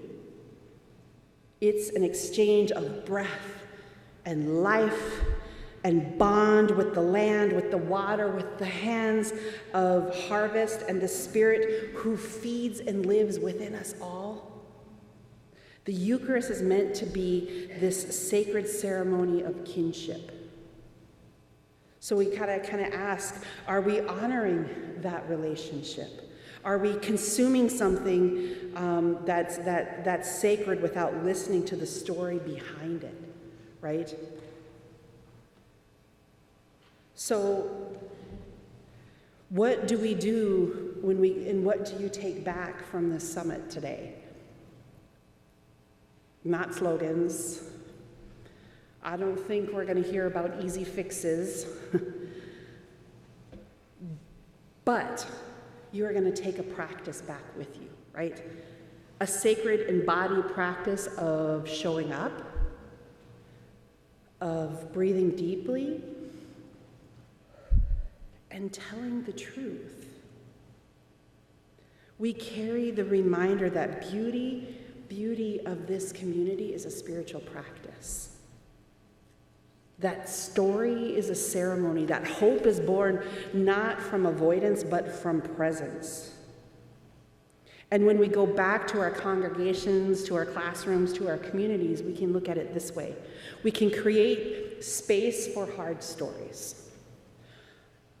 Let grief and that beauty kind of live and sit side by side.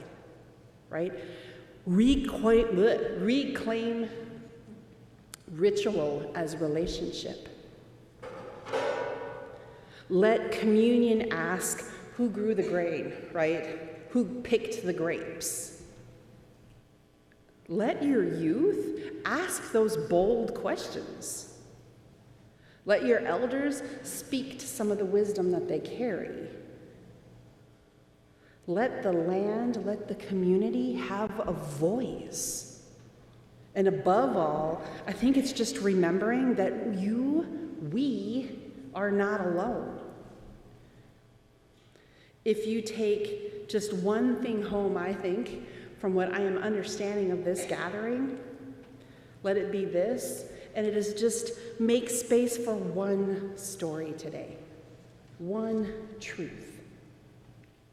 And then tell it. Hold it. Honor it. Don't forget it. Because stories are seeds, right? And stories are how we begin again.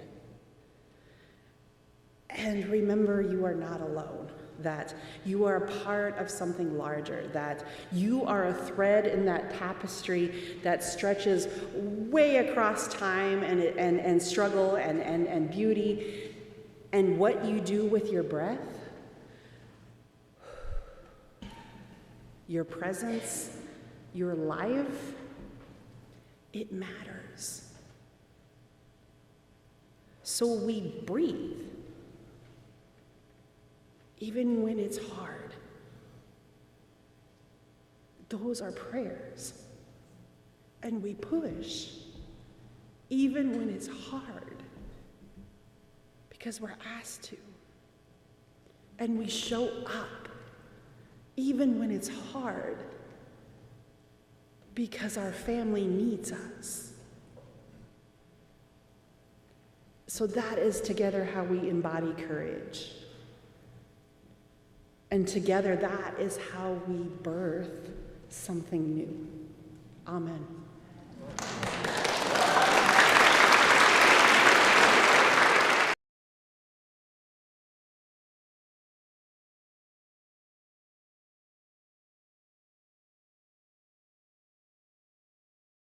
I know that we're about ready to hear a toccata, yes?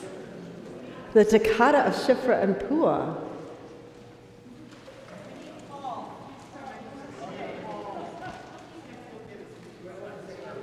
Would you like to say something about this? I think you'd better say something. The composer, Paul Jacobson, has been a composer ever since 2020, the EcoFaith Summit that was canceled because of COVID. And every year he's a brilliant and spiritually profound composer, and once again, for the summit.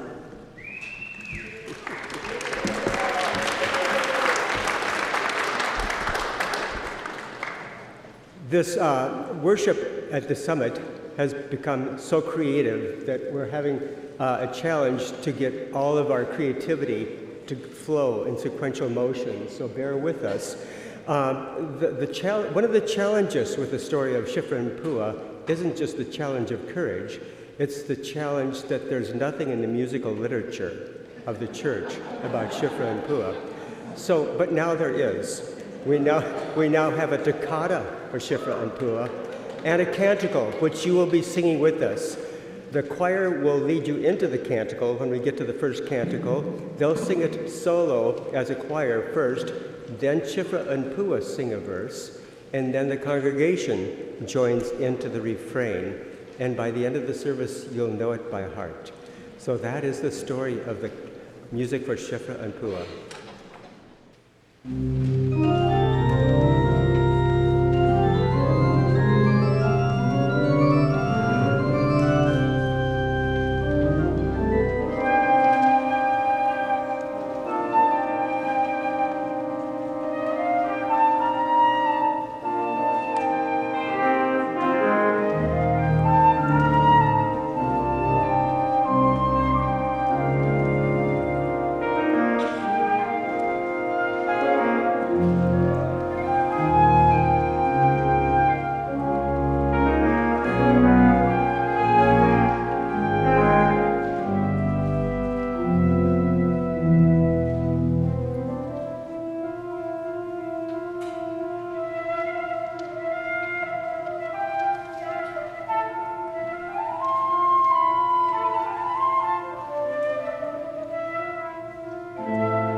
In the name of the Holy One, Creator within flame, fire, and light, embodied in stream, river, ocean, filling all with breath, wind, spirit.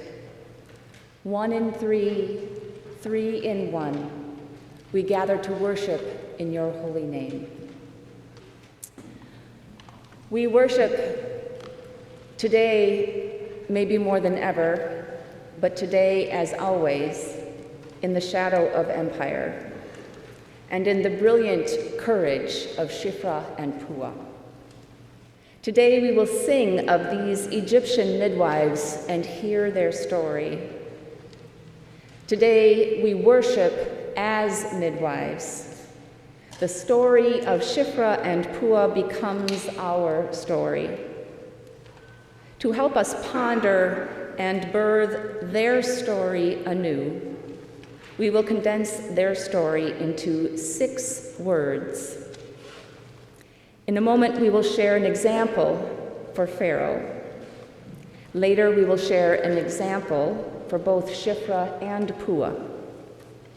Following the example stories, we will invite you into groups of 3 for writing your own 6-word stories as a way to reflect, assimilate, and imagine our 3 biblical characters.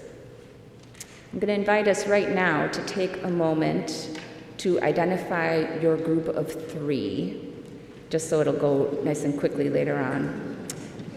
So identify your group of 3, and please designate one person to be your scribe. Also, in your folders, you will find 2 green cards labeled Pharaoh's 6-word story and Shiphrah and Puah's 6-word story. So 3 people, 1 person to be your scribe, 2 sheets of paper. Easy as 1, 2, 3. Folks online, so you're not actually writing the story just yet. Folks online, if you are watching in a group, please establish maybe some smaller groups so that you can work together in groups of 3. If you are watching individually, you are very much invited to write your own 6-word stories when we get there. And we will gather those online stories via the chat, so we can share those later on together. Now let us join in singing about Shiphrah and Puah. Thank you to Paul for adding to our musical canon. And thank you to our 15-minute choir for leading the way. I invite the congregation to stand as you are able.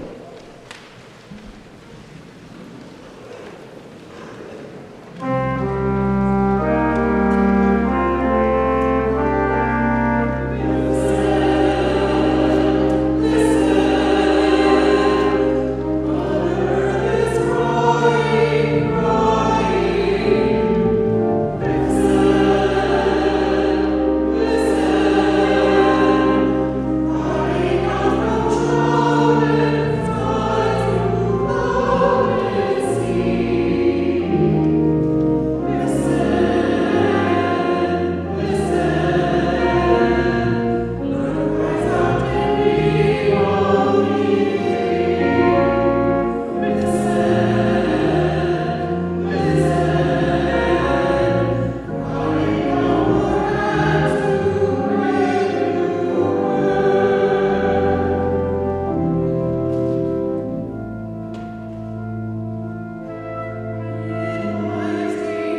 A reading from Exodus chapter 1, verses 8 through 10. Now a new king arose over Egypt who did not know Joseph. He said to his people, "Look, the Israelite people are more numerous and more powerful than we. Come, let us deal shrewdly with them, or they will increase, and in the event of war, join our enemies and fight against us and escape from the land." That ends our reading. Pharaoh's 6-word story. I'm afraid. Too many. Kill them.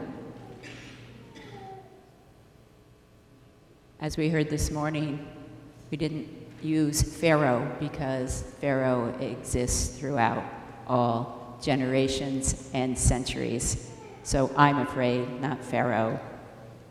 If you read the story, that's the impetus, right? The fear that these people you have othered, there are too many of them.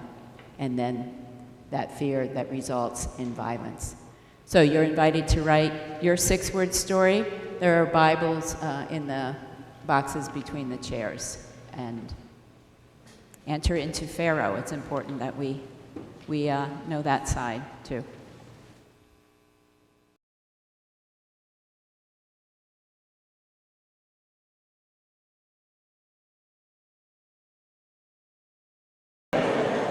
I don't know if I hope or I don't hope you were able to channel Pharaoh in 5 minutes. Let us pray.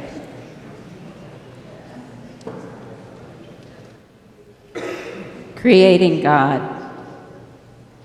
empower us to face our fears so that they do not turn to cruelty within us or crush our dreams. Open our eyes to your new earth, birthing abundant life around. Renew our spirits with awe, fill our souls with courage, and lift our hearts with a hope that passes all understanding. In the power of your life-giving Spirit, we pray. Amen.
Exodus chapter 1, verse 15 to 22.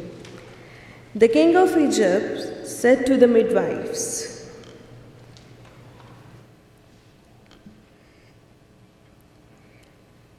of the Hebrews, one of whom was named Sifra and the other Pua, when you act as midwives to the Hebrew women and set them on the birth stool, if it is a boy, kill him. But if it is a girl, she shall alive. But the midwives feared God. They did not do as the king of Egypt commanded them, but they let the boys live. So the king of Egypt summoned the midwives and said to them, why have you done this? And allowed the boys to live. The midwives said to Pharaoh, because the Hebrew women are not like the Egyptian women, for they are alive and give birth before the midwife comes to them. So God dealt well with the midwives, and the people multiplied and became very strong. And because the midwives feared God, God gave them families, houses, daughters. Then Pharaoh commanded all his people, every boy that is born to the Hebrew, you shall throw into the Nile, but thou shalt let every girl alive. Amen.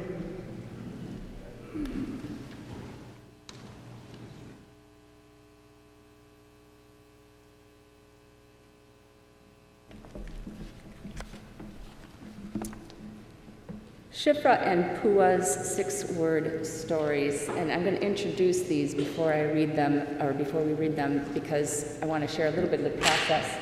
We got to write Shiphrah and Puah's stories after Diane completed Pharaoh's stories, and as Diane Jacobson reminded us this morning, Pharaoh is not named because he is ubiquitous throughout history. Pharaoh is empire. Shiphrah and Puah, who are bearers of life, life bringers, they are honored by God with specific identities and names, and because they honor God by bringing life into the world. And so we wanted to honor Shiphrah and Puah by giving them each a distinct story. Today, in the interest of time, we encourage you to choose if you want to do just one story for them or 2 stories, recognizing that within each of them, we are a singularity, but we are always together, as Dr. Kelly has been reminding us. So recognizing the community, but also there is a time restraint. And another very interesting thing happened as Emily and I were telling these stories of Shiphrah and Puah. They showed up and they gave us a full vocabulary. And so you'll notice that Pharaoh is, I'm afraid, too many kill them. But suddenly we had this flourishing vocabulary of life as these bringers of life showed up. And then Emily showed up, and we were a team together putting these stories together. And so hopefully you will enjoy writing them as much as we did. And I will start out with Shiprah's story, and it's courageous women delivering God's communal thriving. Puah's story: youthful resilience, improvising collaboratively, midwifing creation. We invite you to return to your groups of 3 and create your own 6-word stories for either both Shiphrah and Puah, or a combination of Shiphrah and Puah as midwives together.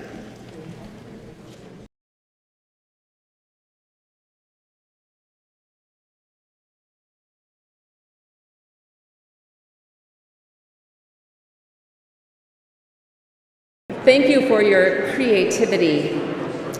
Life-bearing is always more creative than fear, I think. Let us gather these stories together in prayer. Please pray with me. God of life, you called Shiphrah and Puah to resist Pharaoh's cruelty and protect the innocent. Give us their courage to stand against injustice, to choose life over fear, and to nurture what is good and holy. Strengthen our hands to serve, our voices to speak, and our hearts to love, so that your creation may flourish. Amen.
And as we depart from this time of worship and make our ways to the various birthing stations, let us offer our 6-word stories to the work of transformation. We leave our stories of Pharaoh's fear, greed, and death at the cross, and you'll notice the baskets, and so if you'll place those stories at the cross, burying the crumbling empire's stories in the sand. And then we leave the stories of Shiphrah and Puah's courage. We leave it and creativity and resilience at the font, awaiting with renewed hope the birth of new life for all creation. And you'll notice the baskets at the font for Shiphrah and Puah's story. And so let us pray together. Give us, Savior, hands of healing for your creation, so wounded by greed, ingratitude, and abuse. As with Shiphrah and Puah, guide our hands to birth new hope for a world in need. Amen. And before our sending, we have one announcement.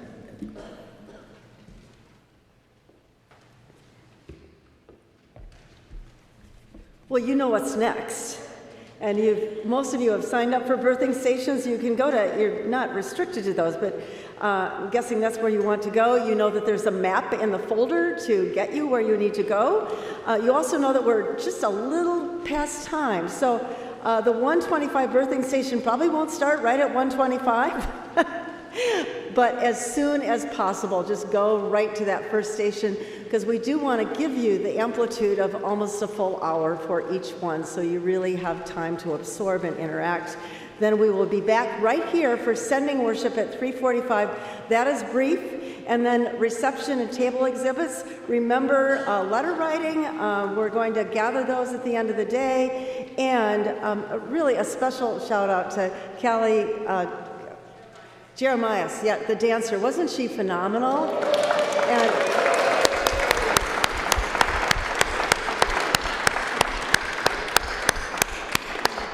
And she also choreographed that. So original composition by Paul Jacobson, the first ever hymn or canticle to Shiphrah and Puah. And when someone asks you, did you learn how to be midwives at the summit today? What are you going to say? Yeah? Okay. All right, thank you. On to the sending, and we'll see you at a birthing station. So again, don't forget to place your stories in the basket. For Pharaoh, it's at the cross, and the font is for Shiphrah and Puah. So go in peace, learn, engage, and act with hands of healing.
So I was going to open by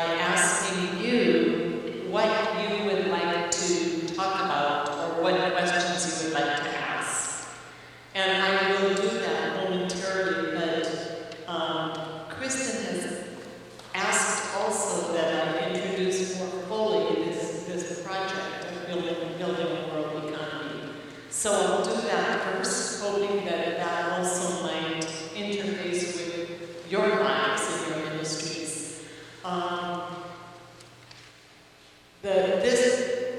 This commitment to work around economic change was really born in me, as I said in the introduction, at a Lutheran conference. And I simply can't, it did change my life. But to fast forward many decades, obviously many decades, it is there anyone who can't hear? It is just unfathomably horrible to me that lives that are good, everyone in here leads a good life. We are compassionate, caring people. That our lives would actually be having horrible, deadly impact on the world. And I spent a lot of time with people from Latin America. I lived and worked in Latin America for years. And I've also had many colleagues that I've met with and worked with in various continents, and their stories reverberate in my being. The story of has anyone gone on a trip to Latin America with the Center for Global Education at Oxford? I directed their East Coast office and led a number of trips. And you all know stories from those, but I'll never forget the strawberry picking, the woman who picked strawberries who said, "Our children go hungry because this land should grow corn and beans for them, not strawberries for potatoes." Or John Sobrino, the Jesuit priest who was part of the community that was martyred in El Salvador, but he wasn't there then. Looking, we sat in his office and we talked to a delegation that I was leading, and he said, "In El Salvador, poverty means death, and people are not poor by chance. They're poor because the systems that give you your wealth give them their poverty." Or the bishop from Mozambique who says, "I am Bishop Bernardino." He's introducing himself to a team of 12 people from around the globe. And instead of just talking about everything he does and how I am Bishop Bernardino Mambate, and I am a debt warrior. Period. He was talking about dedicating his ministry to countering the foreign debt that was bleeding money out of poor countries so that they don't have money for health care or education to pay to banks and economic systems here. So you all know stories of that kind. Then, some years ago, I wouldn't say climate comes into focus, and it becomes clear to me after listening to people that this could be the largest manifestation of white privilege and money privilege the world has ever known, because the people best fit to survive are people with economic resources, and that's largely, predominantly, disproportionately the world's white people. So, okay, so these are realities that burn your soul if you take it in. You can't really take it in. You can't think about that all the time. You can't away, but you can't, with any moral integrity, ignore them. You can't ignore the fact that I remember watching my little boy playing soccer out in the field, the beautiful green grass, the blue sky, the glorious reality of children running and playing together. Very mixed kind of soccer team for people of all different kinds of people. And I remember thinking, this is so good. And then realizing that the soccer ball was probably made by an 8-year-old in India who lost his eyes after working for 5 years in a soccer ball making factory. So my kid could have a soccer ball. This is just the Lutheran theology has helped me so much, because Lutherans claim that good and evil are intertwined. And our lives are so intertwined with good and evil. I mean, just think of it. I took an airplane to get here. It's very good that I'm here. It nurtures my soul, it nurtures your souls, it's very good. And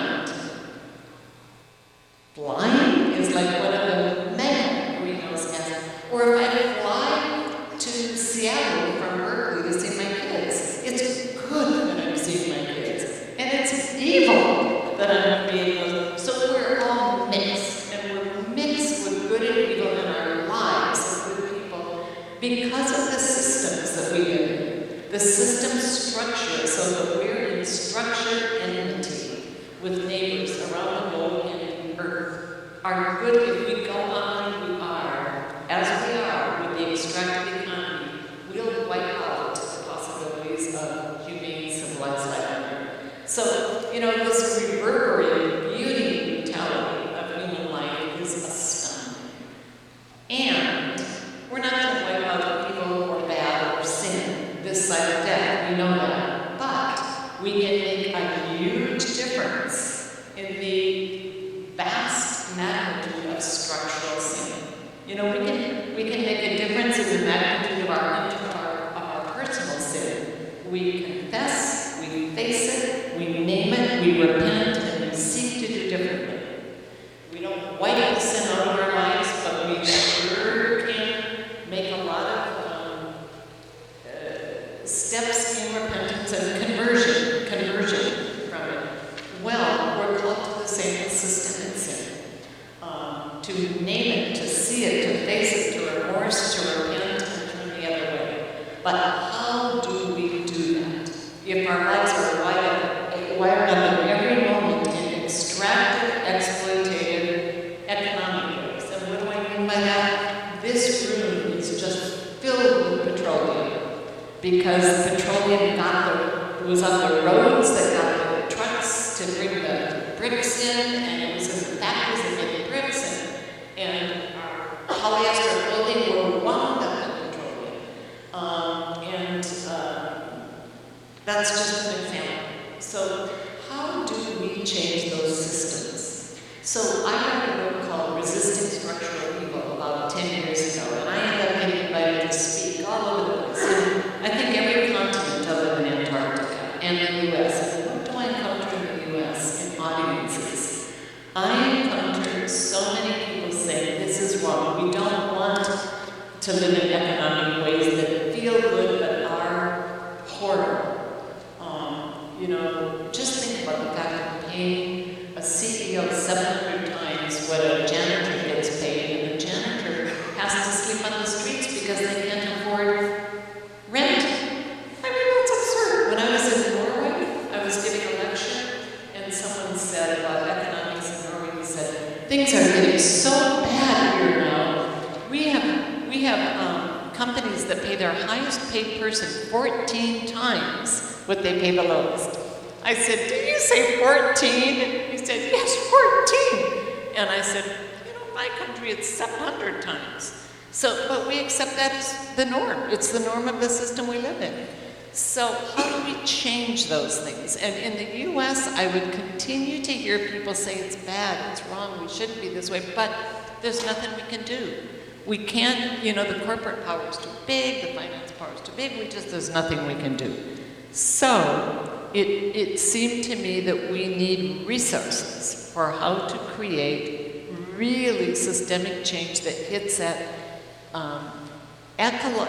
brings us to ecological ways of life that don't degrade and destroy Earth's life-supporting capacity, but nourish it, and that build equity amongst human beings, that reduce the horrible wealth gap, name and go against white supremacy.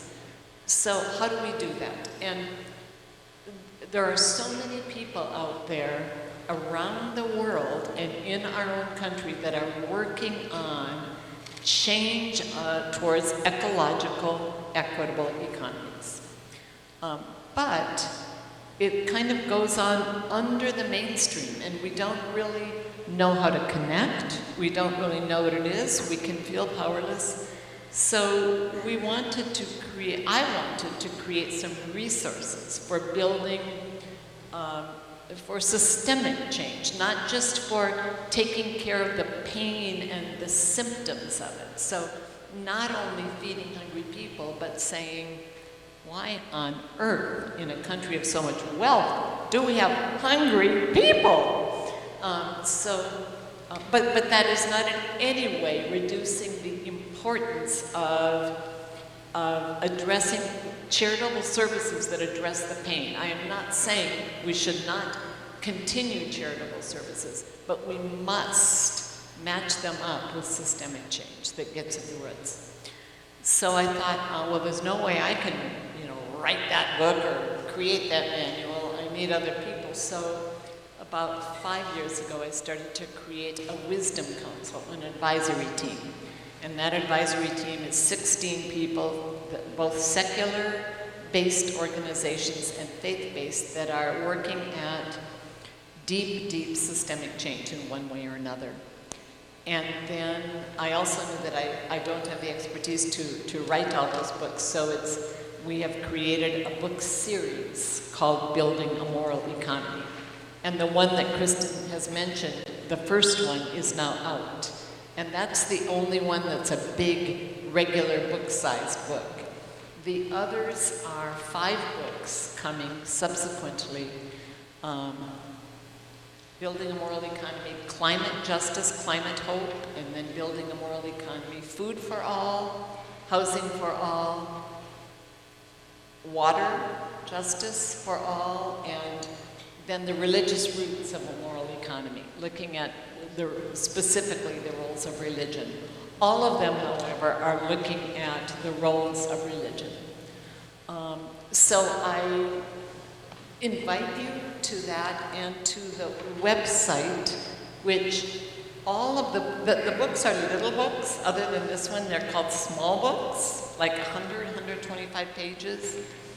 And that's partly because they direct all the readers to a website, and the website that has many, many, many, many more resources. And part of its purpose is to connect people to others around the world and around the country who are committed to building the new economy. So I invite you into that and to check out that website. It's called, thank you, it's called Building a Moral Economy. Let's see. It's in the back of the chapters. It's called buildingamoraleconomy.org. Buildingamoraleconomy.org. So I do invite you to that. I invite you to sign up and encourage others to sign up. There's a sign-up thing, and that will give you updates, not regular, but irregular updates. For instance, when new resources are out or the new books are out. And there's a Facebook and an Instagram sign-up, and now, although I am not a social media person, I know social media has really good power as well as evil power, and we're trying to use it for good power, so you can sign up for those. But that's sort of what I would say about the process of trying to create resources for us, people who want to build systemic change. I think the other thing that I would say initially is, metaphors have power. And you heard the metaphor this morning of the birds. To me, that's a powerful image to keep in mind. How it is that a flock of birds can be going psh, and then all of a sudden, psh. And we need a radical reversal of the direction we're heading.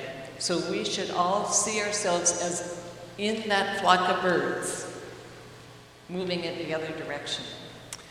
The other metaphor that has really been meaningful to me, and partly I spent the last week, I'm part of a commission of 12 people that was put together by the Lutheran World Federation, World Council of Churches, World Communion of Reformed Churches, and Council for World Missions to advise their work on what they call NIFIA.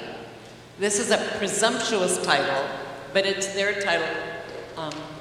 It's New International Financial and Economic Architecture, NIFIA, which represents the global ecumenical communion's work toward really confronting extractive economic life, which dominates the world, and building what they call a new financial and economic architecture. The other language they use is economies for life, from predatory economies to economies for life. Well, in that commission meeting last week in Geneva, there are, oh my gosh, one member is in the position that Archbishop Desmond Tutu had in South Africa. Deeply he's committed to this economic financial transformation. 3 indigenous leaders from around the world, one from Indonesia, a young woman pastor whose province has 1,000 islands, and she goes from island to island by boat, and they're organizing against the nickel mines. But I'm saying this because what I've learned from people in many parts of the world, as well as my own part of the world. In California, we had those huge fires. Okay, those fires weren't even in my area of California, but the air from them was so bad that we had to close the seminary and we were ordered to stay indoors. Okay, yes. So there's that privilege, the climate privileged person. I can stay indoors where the air is relatively clean. All the homeless people were outside 24 hours a day, toxic air. And the long-term health impacts, they've got no health insurance. So there you go. Me, a person of economic well-being, got through those fires. Those people are impaired for life by those fires. So the reason I'm saying that is because another metaphor that I think is powerful is the burning house. Yes, we're in a house, our planet, the life systems on the planet, that's burning. And our part of the house, my part, up here in northern Minnesota, you're not really burning too bad yet. I'm not burning too bad yet. A lot of us don't feel that we're burning bad yet. Well, if you find out what's going to happen to agriculture in the Midwest with climate change, you know you're going to be burning soon, but you don't quite believe it. But a lot of our neighbors are burning right now. And so that also becomes a metaphor, I think. Being in a burning house, and we're throwing fuel on the fire. So we got to stop throwing fuel on the fire and be firefighters. So that's sort of the imagery behind the urgent need to be the church in our day. And I think with those brief kind of opening comments about the urgency of the project,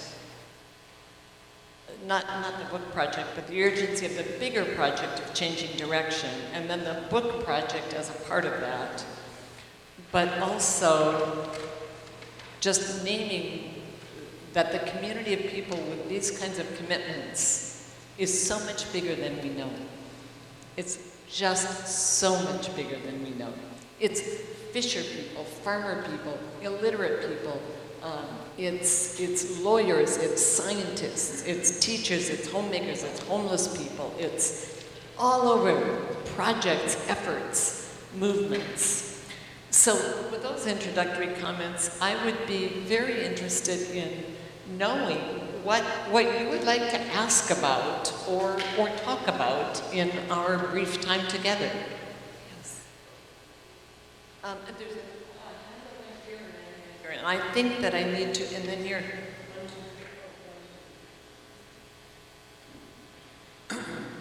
I read your book, and I read your book, and it's the most eloquent explanation.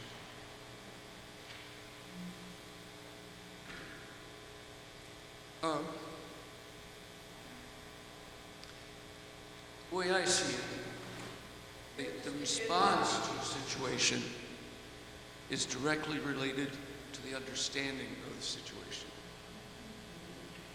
And when I talk to people, and I tell them, talk about the birds changing direction, what does that really mean? What does it really look like? Our way of life has to end. Not just shift a little, it has to end. And when I tell that to people, they say, oh, that's a big ask. Well, we have to. It's not like it's a choice. And then there's a lot more I'd like to say, but there's a situation that we're in that is seldom addressed, and it has direct impact on how we do this. And that is the world population. The population pressure is horrendous. When this stuff first broke out, people talking about it would say our consumption would take 2 or 3 Earths to meet the demand. I forget if it's one of the Ivy League universities did a study, and they came to the conclusion that at most the Earth can sustain 3 billion people, and we've got 8 billion going on 10. How do we deal with that? It makes the situation even more daunting. I firmly believe we can do something, but it needs to be drastic and, unfortunately, rapid. What does that really look like? And you had lots of examples in your book, but like you say, it's undercurrent. Our current situation in this country is, it makes it look hopeless if you watch it. I don't believe it's hopeless, but it calls for drastic change on our part. Our way of life must end. Small question. So you said a lot of things, and you implied a lot of questions, and that's good. Our way of life must end.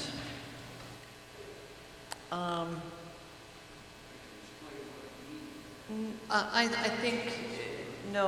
think you're right. And to me, I have to, because I agree with you, our way of life must end. For me, I've got to hold paradox constantly. I've got to hold the paradox that what is necessary is impossible. And it's possible. I've got to live with that paradox. I've got to live with a paradox of despair and hope.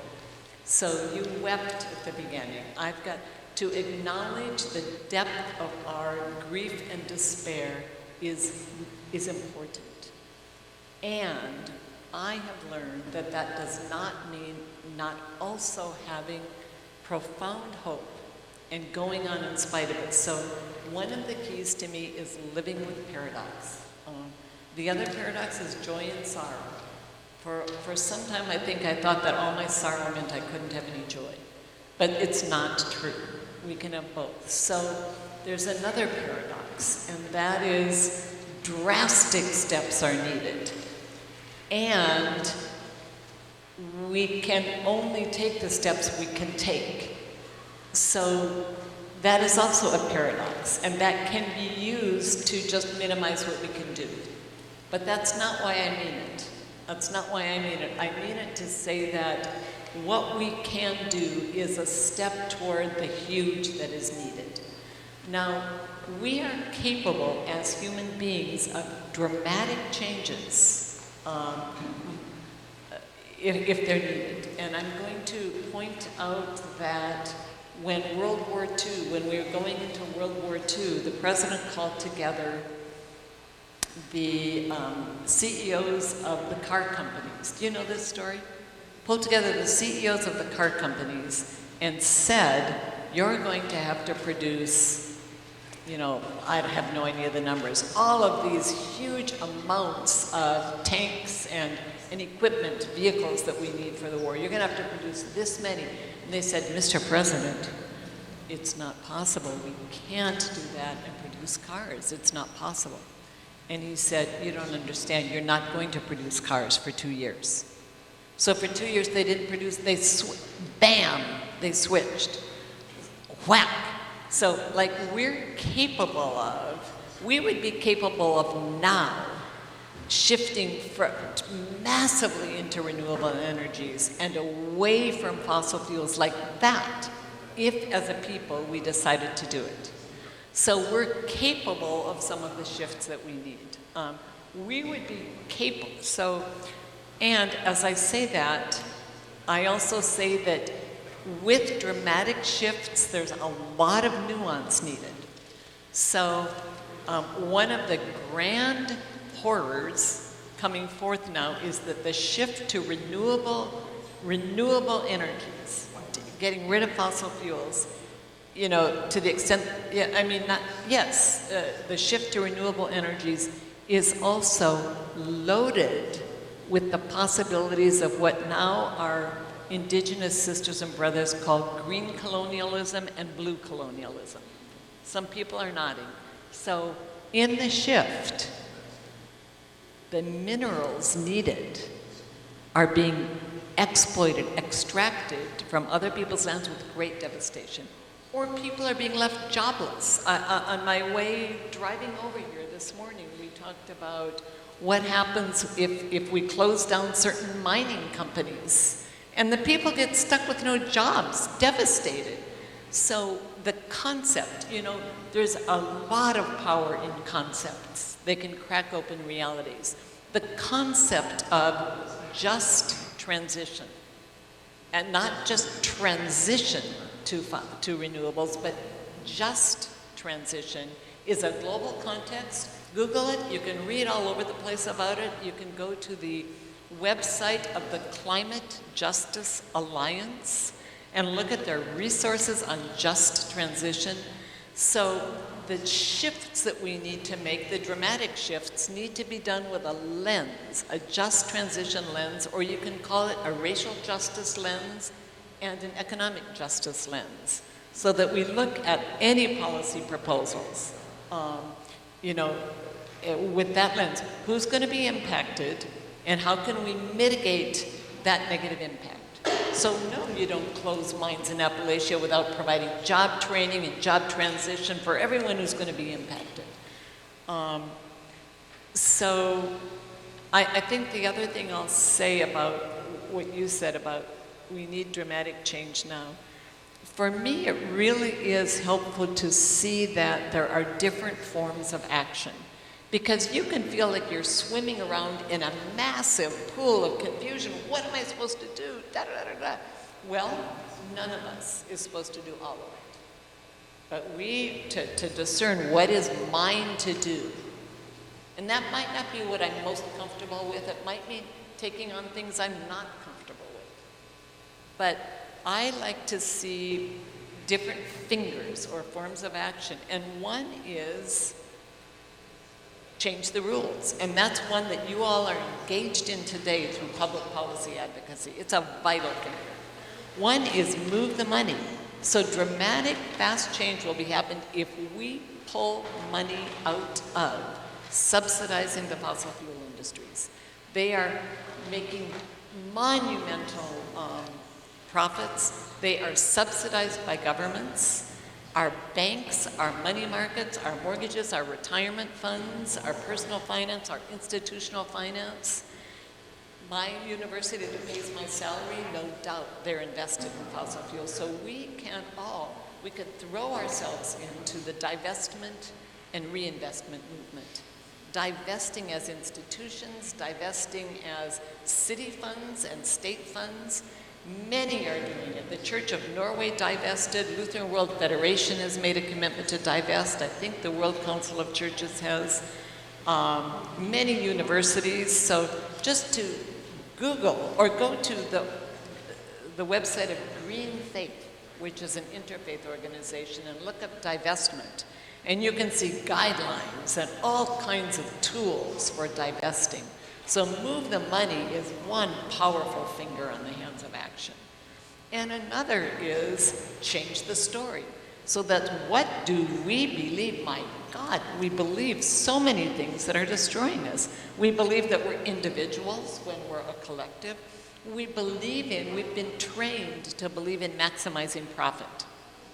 So profit isn't a bad. Maximizing profit is evil. Because maximizing profit is what makes you lay off mountains of workers and toxify rivers, because maximizing profit. Luther railed against maximizing profit. He said, no, a Christian cannot buy up a product when the price is low and sell when high. Why? Because it damages the people that then can't buy the product. So, I mean, there are other things I could quote from his economic ethics, but basically it comes down to you do not maximize profit because you're going to, you can if you're not a Christian. But if you're a Christian, you can't. It's going to damage people. So the story, so I'm trained to maximize profit. When I go to the grocery store, what do I want to buy? The cheapest I can get. I want to buy the cheapest strawberries and the cheapest chickens. Okay, what am I doing? I've got the economic funds not to maximize profit. I could buy only from locally grown and things produced with no negative impacts. But I've been kind of socialized to get a good deal. So that, I fight that battle within me.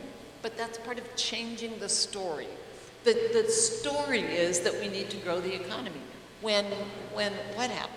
When the economy blasted down, the president defined us as consumers and then said, save America by going out and consuming.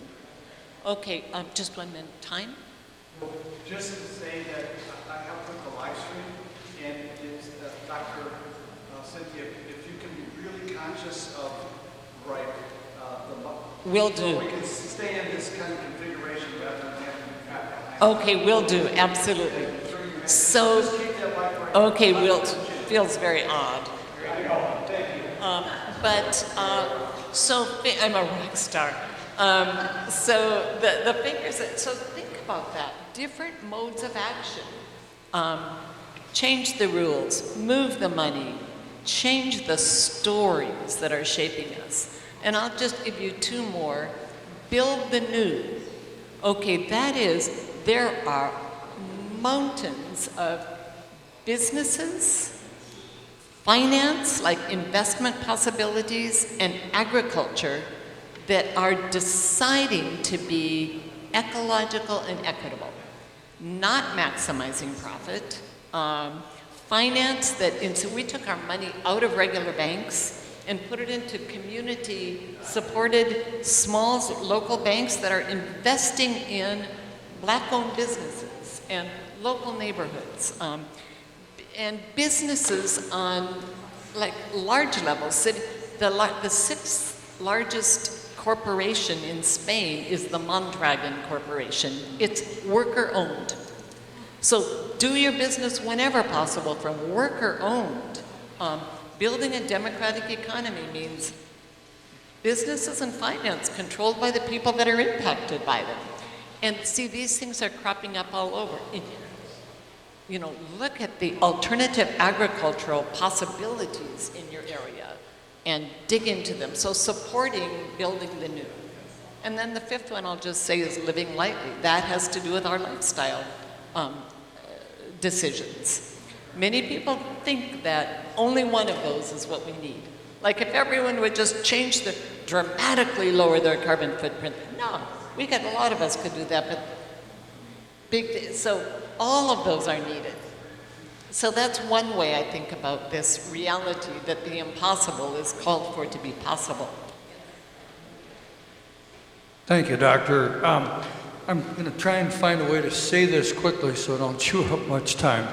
I'm a retired ELCA pastor living in a super conservative part of Minnesota, and ironically, most of my friends are either atheists or agnostic and have been turning to me repeatedly saying, where is the church in all of this, whether it's climate change or the current totalitarian nature of our administration. And I've been finding myself in an awkward position of having to try to encourage people to help plant seeds of hope in people who don't share my faith or my sense that we are in God's hands, but that doesn't mean we're not supposed to sit on our hands. And so I'm active in a sustainability community in our area. I'm active in Audubon and in a whole variety of environmental, I'm active in Indivisible and many of these organizations that are trying. And I guess where I'm going with this is, as a pastor, I want to use more like love language, theological language. And I'm in this awkward position where I feel like I'm incurring my own moral injury by telling people to fight and citing the example of Dietrich Bonhoeffer, for example. I was glad you brought up World War II. And so what I guess I'm asking is, how do we bridge that divide between church and those who have a more humanistic motivation for caring for the planet and caring for just society? And how do we give people permission to fight, if you will, not physically fight, but fight oppressive systems, when they don't have a faith language like I do to help share that, and yet we come from a faith perspective? Are you following what I'm asking? This is really a hard thing for me to explain.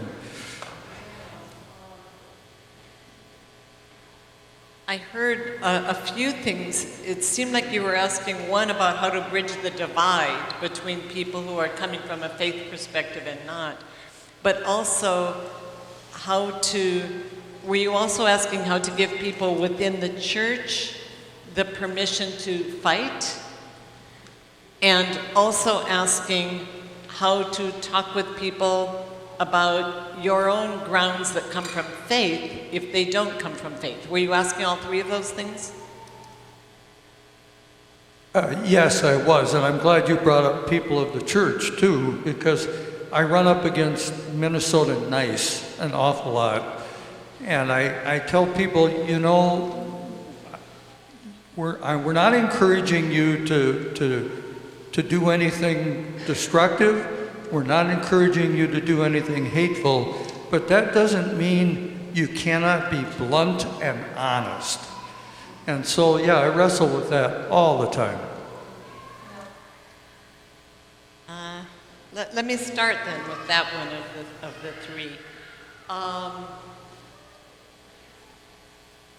I mentioned in my talk that love as a biblical and theological norm is not what we mean by the word love.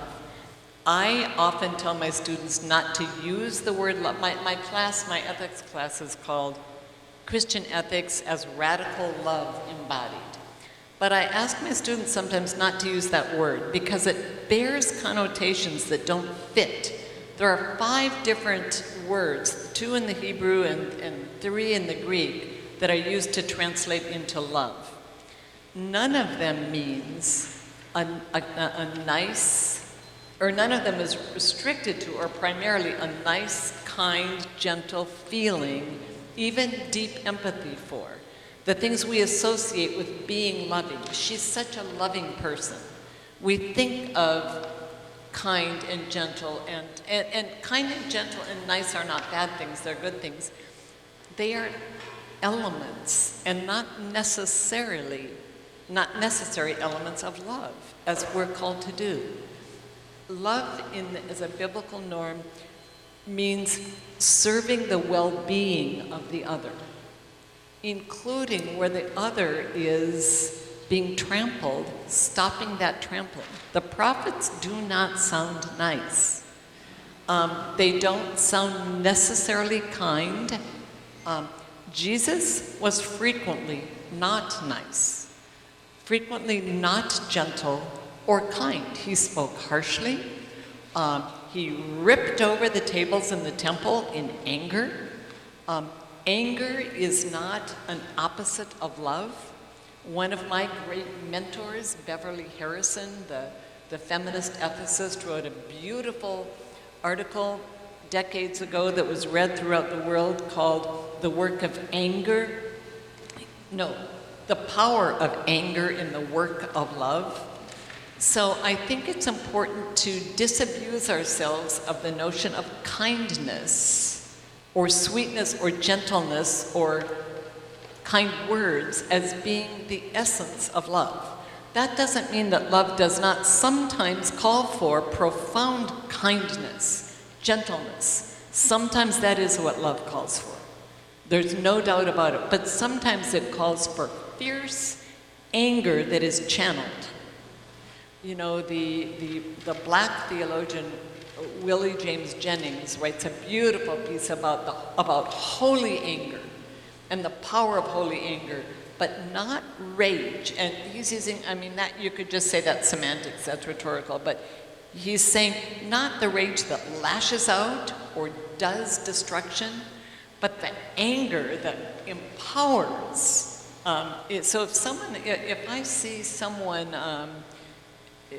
coming, so with the abolitionist movement, love did not just mean going and taking care of slaves after they'd been beaten by someone. It meant being angry at chattel slavery and stopping it.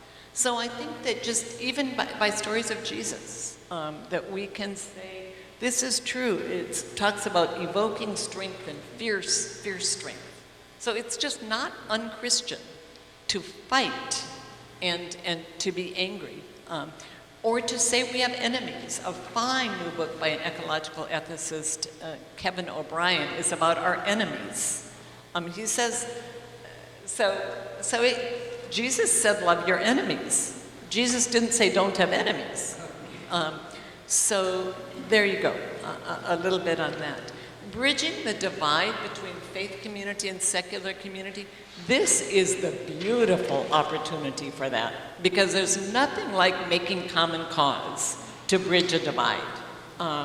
One of my colleagues, Kelly Marciales, who does faith-based community organizing up in Alaska, did community organizing with people in the town right beside Sarah Palin's town, involving deep Trump supporters and deep, who was Trump running against last time?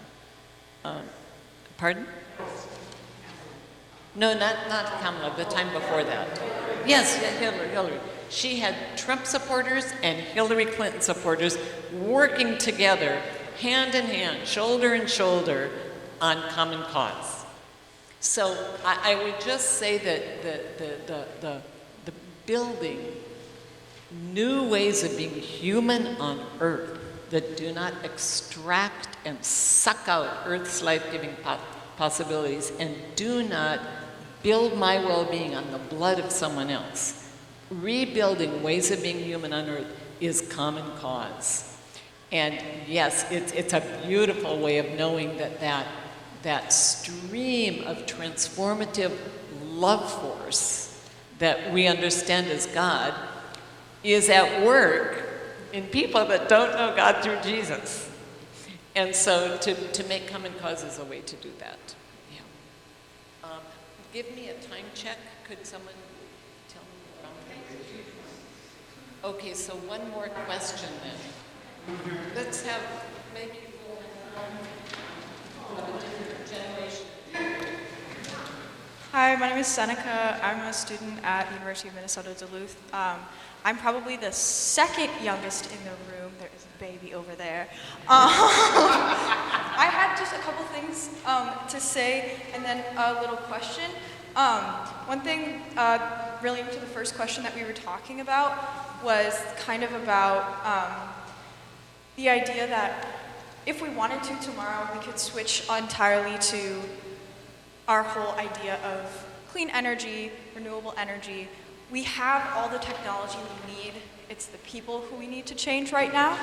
And we were having a discussion in my college writing class, which is a bunch of freshmen, I believe, who are learning about climate change currently. And we were having a discussion where we were like, is net zero possible by 2050? But the major consensus between my entire class was basically that technologically it was possible, but there was this sort of nihilism that it wouldn't happen. That the people in our world, the people we see in power, we don't believe that they will help us. And there was this sort of like, just belief that it wouldn't happen, and it was almost apathetic, and it was really sad to see that, because we believe that it is possible, but we don't believe that we can do it. And that's one of the things that I am seeing is like, not necessarily the methods of getting to where we want to be, but the methods of getting people to actually believe in it. Because it's hard to make people believe in changing something that is such a mammoth problem. And then earlier I noticed you used language of describing systems of like ecosystems as fragile, but I wanted to challenge that a little bit and kind of offer my perspective that I think God created ecosystems to be self-correcting, to be so resilient and strong, but I think it's us that's fragile in that we might disrupt ecosystems now, and God have we been, but life will continue to live after us. It's just a matter of whether we're there to see it because of just the ways that nature works and the ways that our mother creates things. So I think it's important to, instead of seeing ecosystems as something separate from us that we're disrupting, but realizing we're part of it and we're the fragile part, we aren't ever separate from ecosystems as much as we've tried to. We're never going to be separate from it. And like the other speaker was saying, we're all connected, and I think that's part of what we're missing, is the connectedness, because we're experiencing the isolation of capitalism and everything else happening right now. And it reminds me of something I learned in a psychology class about how basically working together will make you agree with each other more. You don't have to agree with each other more in order to work together. So I guess my big question for all of you, my question for you is, how do we ignite that fire of working together in order to get to an end of more agreement?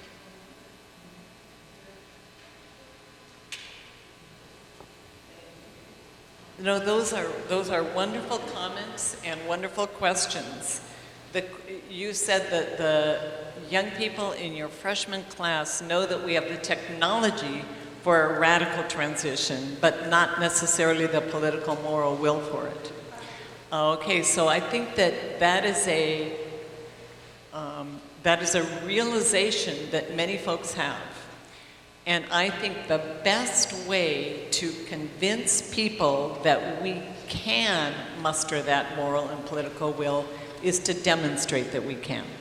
So it would be the job of all generations of adults, from young adults to the eldest adults now, to be manifesting the doing, to be in the acting, because it is in the acting and witnessing the acting that we know it's possible. That is what I've learned by encountering people who fiercely are acting. That has made me believe in the possible. So, and I was going to say, you know, it's the role of the eldest generations to prove that, but it's not. It's the role of all the generations to prove that, including to one another. I think the eldest are often very moved by the commitments of the youngers, and the other way around. I was really moved by activists in their 80s when I was in my 20s and 30s. In terms of ecosystems not being fragile but us, first of all, you're absolutely right that we are part of ecosystems. One of the Change the Story pieces is that story that here's the world's ecosystems and here's the human beings. But no, we're an animal in the systems, and we're a dangerous animal right now. So yes, we must rethink the human economy. That's the other part of extractive economies. We think there's one bottom line, and it's financial. No, there are three. There's the financial, there's the ecological, and there's the social. And we need to, instead of externalizing the ecological impacts of our economic activity, internalize it. We are part of the ecosystems. And I love your imagery that they're not the fragile ones. And yes, life on Earth will continue beyond us. We need to know that. I would say they're fragile in the sense that the ecosystem circumstances within which human life can live and many thousands of millions of other species can live is a small circle within the life circle. And so that's the fragility, to maintain the ecosystems that can sustain abundant flourishing. We have found out that diversity of life is crucial for the ongoing living of the planet, so maintaining the fragile space within which life can flourish. But yes, the world's, we have seen the resurrection power of the world's ecosystems. Yeah, so that's a very, very good comment. And the last question of how, I think I sort of addressed in the beginning, the how at this point. Like, I've quit writing just works that are academically theoretical, blah, blah, blah. There's not time for that trickle-down effect of theory. So theory and practice have to get mixed. That's my way, I shouldn't have gone there. That's my way of saying that acting now shows, and not just thoughtless acting, strategic, deeply strategic acting, knowing my part, knowing that my part is not just a my part, it's part of a web of this amoeba that's going to bring about the change. Knowing that others are doing the parts I can't, but also knowing that the change I can be a part of creating is much bigger than just the small step change that I would initially think of. So I am aware that our time is up. We need to move on to the next birthing station. I am profoundly grateful for the commitments and the power of the people in this room. Go forth and use it.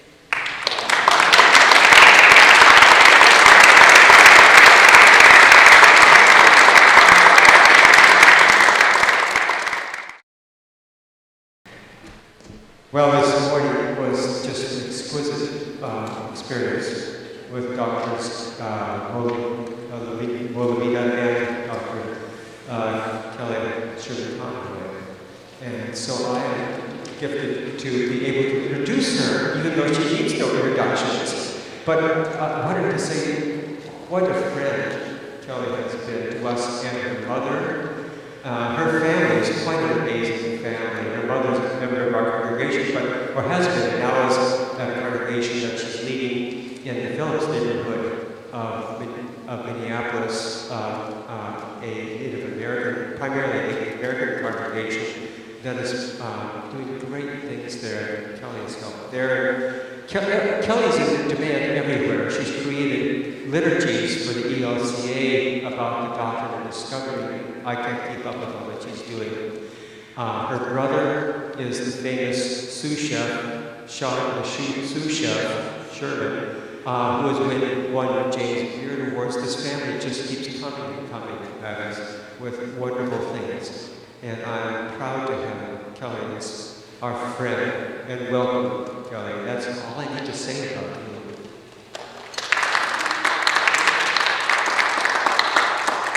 I have favorite people, Paul's in second.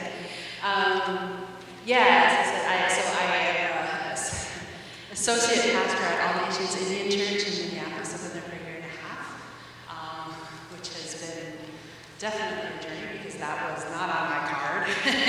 I teach at St. Olaf, so I'm full-time at St. Olaf College, as well as adjunct at Augsburg, which I quite enjoy doing all three.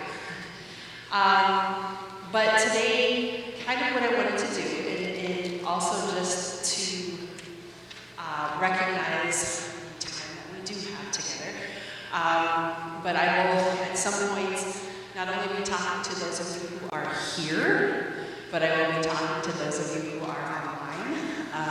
So those of you online, get a piece of paper out. That would be fabulous. Those of you in person, I would like you to at least sit next to some people you can talk to. I know it's hard sometimes, but we're going to have a conversation. So I'm warning you to please include people into your conversations. And, you know, I think after today's experience this morning, we are exactly where we need to be. I've really been enjoying these conversations and all the beautiful music, Paul, and all the things that have been happening. And before we begin our time together, I invite you to just I want us to arrive here in this space very fully and gently and sacredly come together. So I want you to, right now, place your feet on the floor. That's both feet, and then at home, do the same thing. Please place your feet on the floor. I want you to either rest your hands if you're sitting on the table at home, wherever, rest your hand on the table, on your lap, or your heart. Okay? And I just want you to take a deep breath. Just breathe it in, breathe out. Do it one more time. Breathe in, release it slowly. And I just want you to let yourself kind of land right here where we are, right in your body in this moment. When we place our feet firmly on the ground, right, that earth beneath us that holds centuries of stories. The earth, she remembers who we are. She remembers the ones that came before us and the cries that are still echoing. The thing that she does in the midst of all of this that we can learn from is that through all those cries, through all the challenges, she still continues to breathe. As people of spirit, right? God is within us. The Holy Spirit is so alive within us. As people of spirit, we're not only listeners, we are co-creators. So we are kind of like the midwives of the future, right? That we are invited to just feel deeply today. I want you to breathe honestly. And when we do those things together, we're going to create courageously. There's a quote that kind of anchors our time together that I put with my workshop, birthing station. And I want you to just hear it not just with your ears, but I want you to feel it in your bones. Because this, I had the honor of meeting and listening to Valley Power a few weeks ago at Augsburg. K-A-U-R is her last name. If you have not, I suggest that you look Valerie up. She really speaks into the moment of where we are. But she says this: what if this darkness is not the darkness of the tomb, but the darkness of the womb? I love that. That what she's saying and what we've been hearing all morning is that this isn't the end, right? That it is the labor of something new that is happening, right? That and when we gather, like we are gathering today, we're not retreating, but we're learning to breathe, to push, right?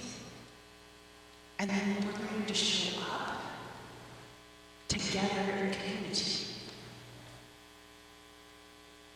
So today we're going to kind of, what I put together for us is we're going to journey through story. And this is where y'all are going to play a part in that. And we're going to journey through story. And we're going to hear what has been. And then we're going to name what's breaking, right? And then we're going to imagine what can be. So this isn't just about lamenting. This is about living into hope with open eyes and open hearts. Okay? So I know that many of us have been taught that lament was something to kind of hide. That when we feel grief is a weakness, right? That silence is strength. I mean, if you met my dad, he totally lives into this. But in Native tradition, lament is sacred. It's ceremony. And so it's truth telling. When something is broken, we name it. When something is taken, we remember. So lament is not the opposite of faith. It is faith. Because it means that we still believe this world was meant for more. Right? And when we lament with the land, with all of creation, when we recognize that creation is not just a thing, but a relative, we remember our role, not as consumers, but as family, as kin. The land, the trees, the birds, the bees, the animals, right, the rivers, they're not just a part of the scenery that we see. They are sacred beings with memory, with spirit, and with voice, right? And so, even right now, they're crying out. In Romans 8, Paul says, all of creation is groaning as if the pains of childbirth, right? And what he's saying is this isn't the cry of death. It's the cry of labor. So the question then becomes, are we willing to listen? Right? Are we willing to help birth something new? So in Lakota teachings, and sometimes I kind of jump back and forth. I know this morning I was saying Dakota. In the historical sense of the words, those are actually just a part of our language. There's a D, there's an L, and there's an N. Dakota, Lakota, Nakota, right? And all that does is dialect, right? So like if you were to take a Boston accent, right? New York, Boston, two different things I know, but in that area, right? Or you go down to Texas, you can tell the difference, right? You know geographically where they're coming from, the same with us. That D, that L, that N just told us geographically where we're from, but we are actually all a part of the Sioux Nation. So that's always something important to remember, a little bit of history there. But in the Lakota teachings that I grew up with, we say that life moves in circles, and I talked about that this morning, right? That difference between that linear where we're moving forward and we kind of leave the things behind us, to understanding that birth, that death, that grief, renewal are all a part of the same sacred hoop. That when we learn to see the world, we learn to see that we are always connected. So today, we're going to kind of move through lament, but we're not going to stop there. So we're going to kind of breathe hope into what can still be, okay? And because the Creator, because God is not finished, then that means neither are we, right? Even in the midst of all the kind of challenging things. So I want us to start by remembering that each of us has land in our story that has shaped us. Maybe it can be a river, maybe a backyard, maybe Disneyland, a city park, a mountain. But I want you to go back to that place in your memory, and I want you to think about what it sounded like. What it smelled like, what did it teach you? And And then we're going to move into how has that land changed? And what grief do you hold when you think of it now? Okay? So I'm going to share a story that I often share, but this was not only a story of land, but how it sits with me and how it has brought me to where I am, and how it helps me to lament and move through those challenges. So when I was little, I lived on the Pine Ridge Indian Reservation. My parents lived there, and we lived on the kind of like the back 80 of my grandfather's ranch. My mom's dad. Both of my parents came from the same tribe, so we grew up with lots of family. My grandfather had this huge ranch about 40 miles from the Pine Ridge Indian Reservation. Still on the reservation, we were just kind of on the edge of it. And it was on what's called the Sand Hills. And so it looks absolutely beautiful. It's very deceiving, and you see this tall golden green grass, but underneath it you really couldn't grow anything other than that. It was just sand. It was hard to walk on, right? And my grandfather had a ranch. His homestead was right in the middle of it. And then about an eighth of a mile down this little tiny hill was my uncle and his family and my cousins. And then there was this long dirt road that went up this hill, and about 2 miles from that was our family. And then about a mile from us was my uncle and his family. And then bookended about 5 or 6 miles on each side of our ranch. One side was Wakpamani. Wakpamani is a village, still there, and one of the first home sites when our people were moved onto the reservation there. So it's remained this entire time. And then on the other side of that was Batesland, and that was where I went to school. It's kind of like a corporation, so meaning not a lot of people live there. If you sneeze, you miss it. Very tiny.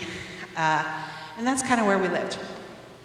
My mom and dad worked a little bit further out, so they would often drop us off in the morning.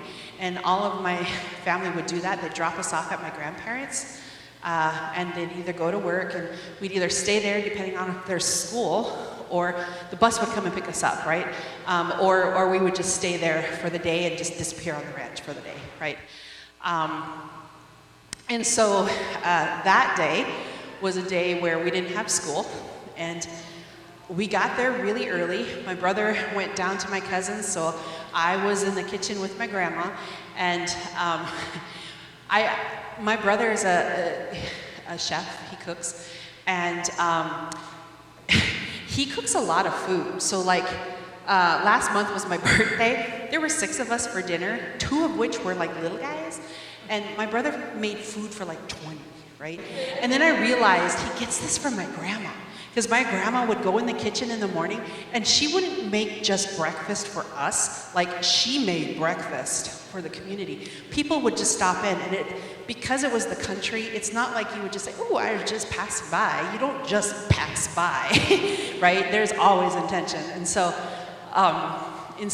she would make all this breakfast, and then my job was to make breakfast for the pets. So everybody had a dog, right? We had a dog. My grandma had a little Pomeranian, I think it was. And then my uncles and family had dogs. Our neighbors had dogs. They would always come to the ranch, so it was my job to feed them. So like I would make oatmeal and then put bacon grease in it, and like fattest, happiest animals ever, right? That was my job. And then the other one was to make coffee. So that morning, I remember looking out the big picture window, and I could see my grandfather's truck coming. And he drove like this old Chevy truck. And I remember telling my grandma, I was like, Grandpa's coming. She said, well, get him his coffee. So he had this mug, and I have this mug now. And he was a Navy veteran. And if you know anything about military and their cups, they have a cup. Most people will, and that is like their lifelong, that is their connection, right? This was my grandpa's, but it was one of those really cool ones. Like if you go to the Greasy Spoon cafes, they have like those thick white mugs. Those, even if the coffee is awful, is still good, right? It's that kind of cup, right? And so my grandpa taught me how to make coffee because he always thought my grandma made it too weak, right? So I think he thought, well, if I teach Kelly, we'll have good coffee. Well, it's that kind where you put your spoon in it, and if it stands up, we're good to go, right? Which is why back in my church, I'd been at my church in Northeast Minneapolis for 10 years.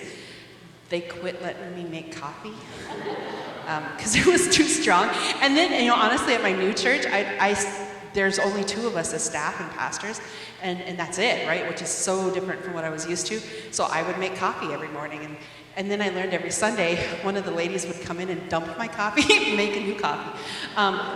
So anyways, I pour him his cup of coffee, and I remember going out, and here comes my grandpa looking pretty tired. So I give him his coffee, and I remember him patting me on the head, and he's standing there, and he stands there, and he kind of walks over to this sprout in the road.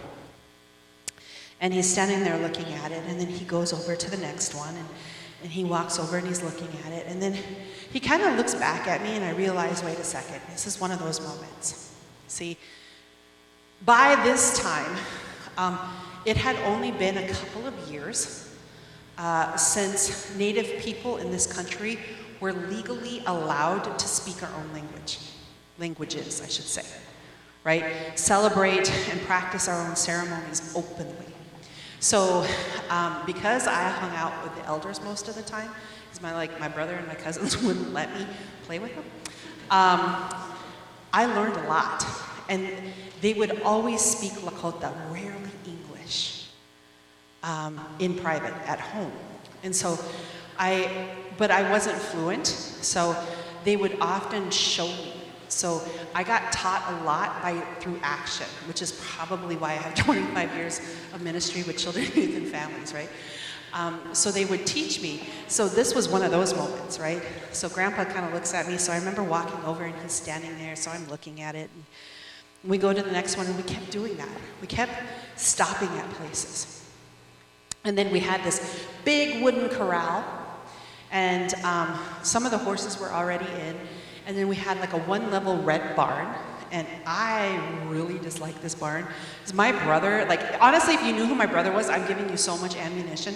But he would lock me in this barn a lot, right? So I remember trying to avoid the barn, and we go through and we go up onto this little hill, and we sit down.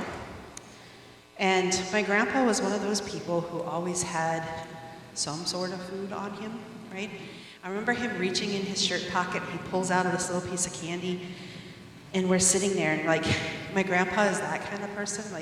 When we would drive, it didn't matter how many towns were along the way. If there was a place to stop, you stopped and you got something, which drove Mom and my grandma crazy.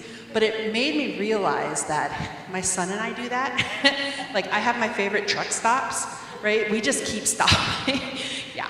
And so I remember sitting there munching this little piece of candy, and it had rained the day before, right? Or the night before. So you know what it smells like when it rains? And there's grass, and you could smell that grass and a little manure, but you could smell that grass. And then I remember this little bug flew by my ear, and you hear this zip, really fast, right? And then down below you can hear the horses stomping, and you can hear their tails wisping. And then there were these 3 little tiny birds, and they were teasing, we called them chicken hawks, these big old birds, right? And they were teasing this chicken hawk, and they were flying around, and they're doing, and it was just life. You could just smell it and feel it and all of it. And then my grandpa looks at me and he says, Kelly, he said, we're gonna walk down there, but you get to choose where we go. So I thought, oh, cool. And when you drive outside of the cities, right, you see these long tree belts on properties, and typically they're there to help protect from the harsher elements, to protect the land a little bit. And so we had one that was probably about as wide as the room here and about a half a mile long. And this was my place to hide from my brother and my cousins, right? So imagine this little 6-year-old and not shy at the time. And I'm talking and I'm walking, and Grandpa's following me, and we get down there and we get into this spot. and there's this tree, and there's this big tree. And this was like my spot. And when you sat at the tree, it was almost like the tree was made for me, because when you sat down, it just curved around me. And you could just it was like the tree was hugging me, right? And so I was so excited because Grandpa had never been there with me. So he sits down next to me, and after 5 days at Disneyland, I now know what my grandpa probably felt like sitting that low to the ground because my body hurts. And he sits down and he's asking me well, why did you choose this tree? And so I'm telling him about this tree, and this is my friend, and blah, blah, blah. And I show him all my secret spots. And then he goes, he looks at me and he says, Kelly, we have to chop this tree down. And when you're 6, that's devastating, because I almost just said this was my best friend. And so I start crying and screaming, like how, as kids do. And I remember running, and I'm running to my grandma. By this time, she's standing on the back cement porch step. Her hands are on her hips, and Grandma was not a tall woman, so kind of short. And then I don't see this much anymore, but grandmas back then would go to the hair salon, and they'd come back with curlers in their hairs, right? And so she had all the curlers in, and then she had the handkerchief or whatever around her head. So my grandma's standing there like that, right? And I think she realized, okay, Kelly's fine, she's fine. But I'm crying, and they had one of those old wooden screen doors, and that screen door, I just grabbed it and threw it open. And I ran through the house, and I jump on her bed, and it's all on the same level. And a few minutes later, Grandpa probably finally catches up, and I can hear my grandma, and she's like, Dad, what did you do? And so I had 3 ways of knowing how Grandma felt about Grandpa. She called him Grandpa, or Pa, which was most of the time, that is I love you, everything's good, good job. Then there was Dad. Dad was still endearing and loving, but you did something. And then there was Tom. And I didn't hear Tom a lot at home. I did in public, which then thought Grandpa's in trouble a lot. But so she's talking to him, and she comes in and she says, Kelly, go talk to your grandpa. And I remember going, I'm not going to talk to my grandpa. And she said, Kelly, go talk to your grandpa. So I get up and I'm stomping through the house, and I throw that door open, and towards the end of this little sidewalk, there stands my grandpa. And he was looking the other way, and so he made my grand entrance, and he turns around, and he's wearing almost like dark jeans like this, and Wranglers, and he had these Wrangler brown boots on, kind of dirty, and this red and black flannel shirt. And I get up to him, and my grandpa had silver hair, very short. And then I think I'm in a crowd where if I said Butch Cassidy and the Sundance Kid, people will know, right? So Paul Newman, Robert Redford. And you know how they wore their hats? Their cowboy hat's a little crooked, right? It's the swagger before it became a word. It's I have a friend, Joe Davis. You don't just say Joe, it's Joe Davis, right? And he's got that, right? And so Grandpa's standing there, and then the sun comes in, and it hits him just right. And my grandfather had gray eyes. And I just remember that. When you lose somebody, you think, I'm not going to remember these people very long. I can smell my grandfather. It's stinky that day, but I can feel him. And he's standing there, and for me, my grandfather was the most, and still is, majestic person in my life. That person. And that sun just shined, and it was like a halo, right? His aura just shined, and I thought, crap, I can't be mad at my grandpa. And he looks at me and he says, Kelly, what do you see? And I'm not going to answer. And he asked me again, Kelly, what do you see? So I said, okay, and everything had a name. From the dogs I could name you all the chickens, the cows, bodies of water, trees. Everything had a name and it was a relative. And that whole time, there wasn't a moment Grandpa's like, Kelly, you can't call that dog your brother, right? You can't call that tree your grandmother. Because the one thing that my elders, my family taught me was about that connection. That the way, at that age of 6 years old, I understood community. Like that, when I talked about, sometimes we feel alone, those moments, they taught me that even the times when I felt like, geez, I'm the only one going through this. Has never been a moment in my life where I felt truly alone. Because my grandparents, my elders, taught me how to understand that connection to the world.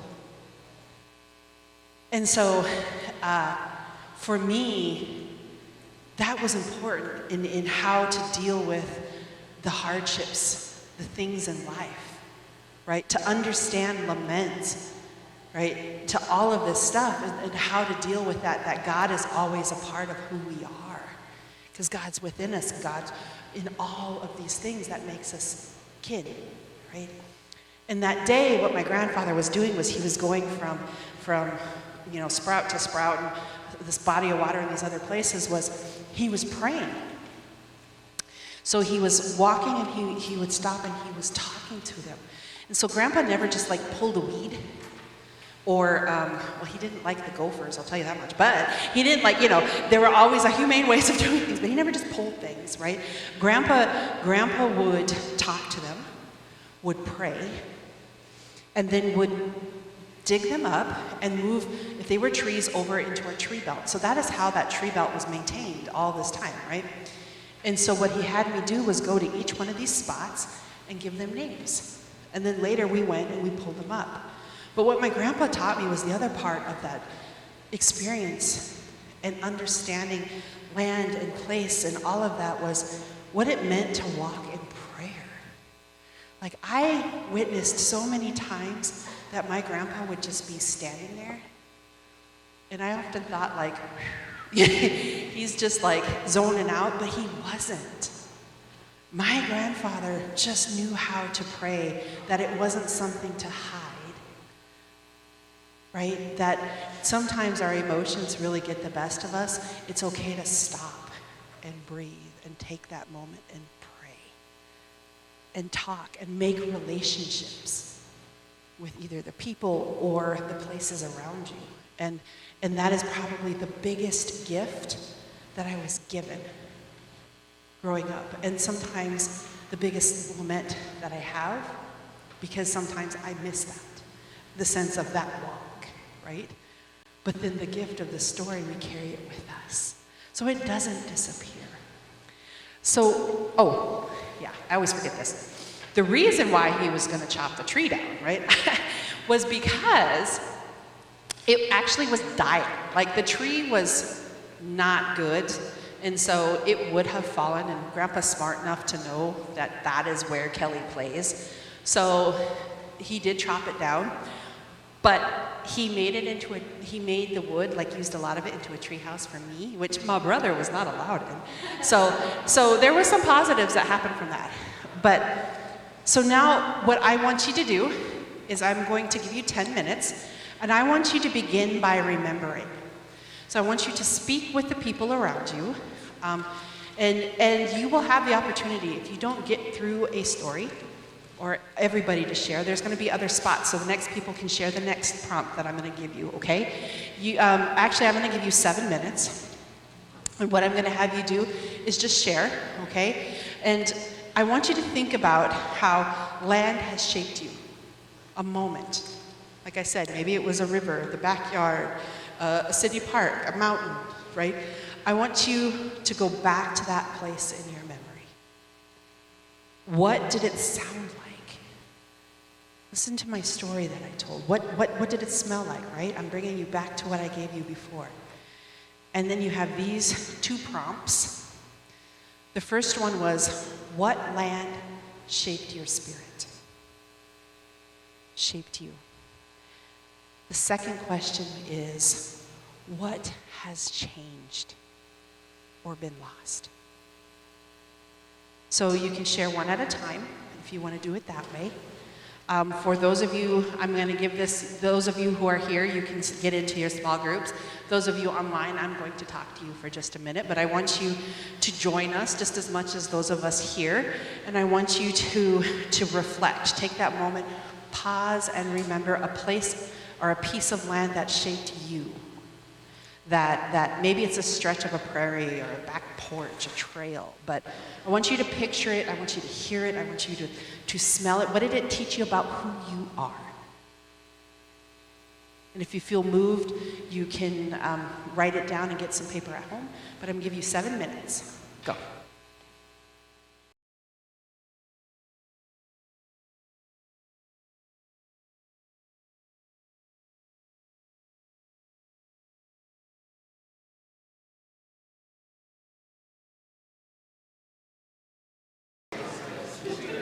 So as I said, I'll give you the opportunity for those who are in person here to continue if you haven't been able to share.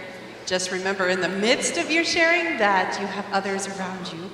And the biggest thing when it comes to sharing is human beings, we want to jump in on somebody's story and say, oh yeah, I did, There's also a ministry of just listening, right? And listening to the person to let them speak.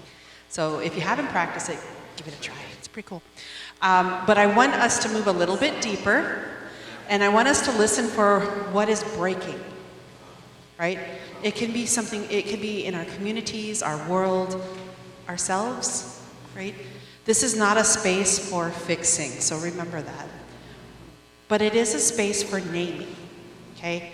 So alongside that breaking, I want you to name one place where that breath still lives, one place where hope isn't gone,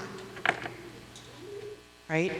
So for those who are online, as we can kind of continue in the room, I just invite you to continue to reflect with me again, that this next moment is about naming what is breaking, but also what that flicker of hope, where that flicker of hope still lives, that breath of hope, God. So my 2 prompts for you. What is breaking around you, within you? Where do you still feel or see breath, God? Go.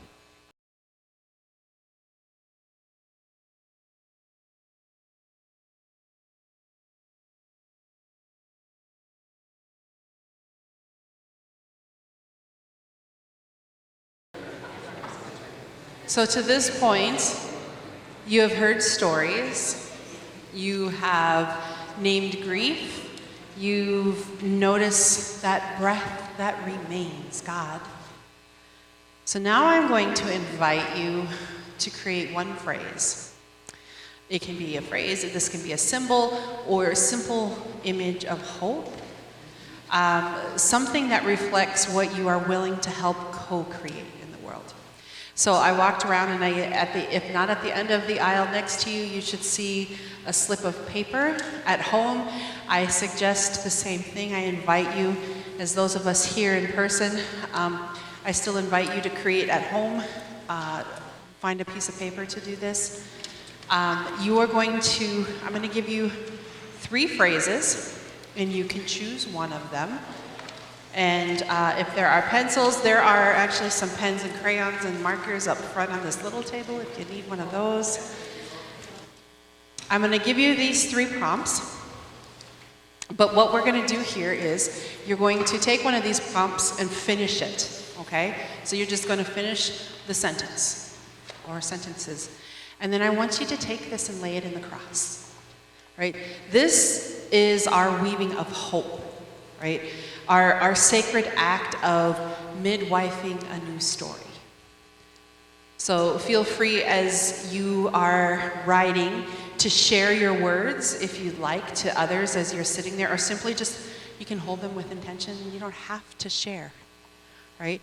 Know that what you write, what you're feeling, that matters. Know that you matter. Know that this community is holding you in this circle of storytelling and creation, right? So the 3 prompts, you can choose from one of these. I'll say it twice. The first one is we or I imagine. Or the second one is let there be. And the third one is I will. So I imagine, let there be, I will. You can choose any of those. I want you to finish that. And then when you are done, you are going to come up and lay this on the cross. At home, you are going to take this and say a prayer. And you can make a cross on a piece of paper if you don't have one at home and lay it there and say a prayer, right? Take this time, and then we're going to come back together and end in prayer and a call and response prayer. So I'm going to give you just a couple of minutes, and then we are going to finish, and we are done for the day. Go.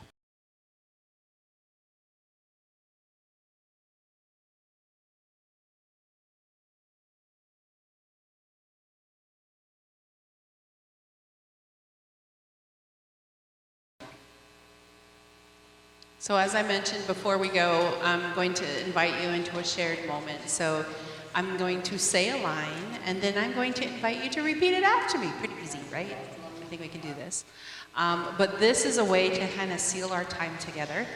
And let this be kind of our communal prayer and our vow, our breath of hope that we want to bring.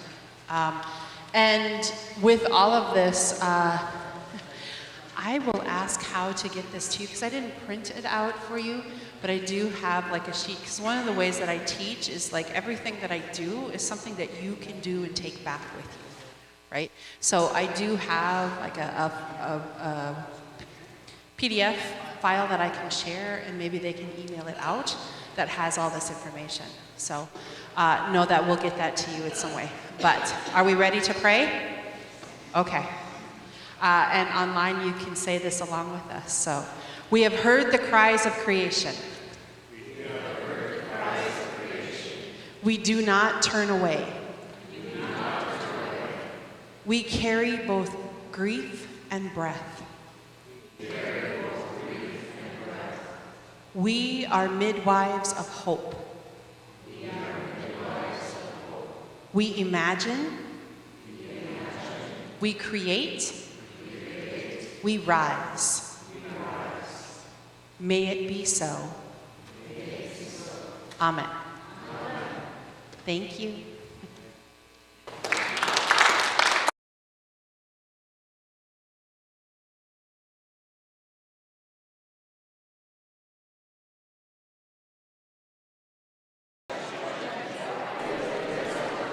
Well, good partners in hope, good midwives, good friends. Want to let you know that a prelude is starting, and I know I'm talking while you're talking, but that's okay.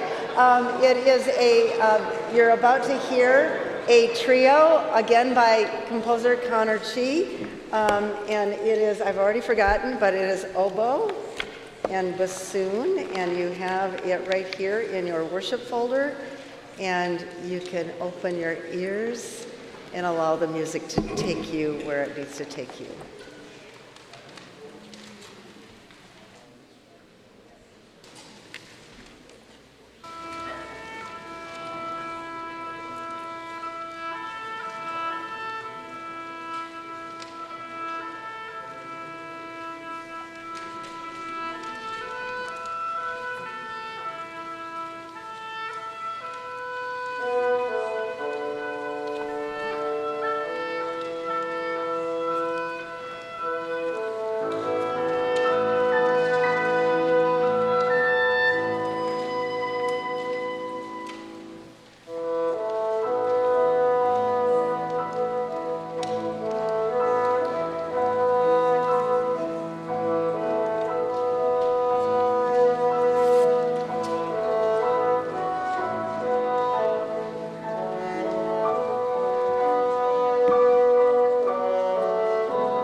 And if you would, please join me in a prayer of gratitude. Gracious and life-giving God, we pause in this sacred moment with hearts full of gratitude. We're grateful for the moments of labor, the tireless efforts, the sweat, the aching persistence of all who strive to heal and renew your creation. We give thanks for the hands and the hearts that refuse to give up, even when the work feels impossible. We're grateful for moments of hope, the glimmers of possibility, the seeds planted in faith, the dreams nurtured with courage. We thank you for those that dare to imagine a world restored, redeemed, renewed. We're grateful for moments of birthing, the breakthroughs and the new beginnings, the unexpected grace that emerges from struggle. We rejoice in the creativity and the resilience that continually brings forth new life.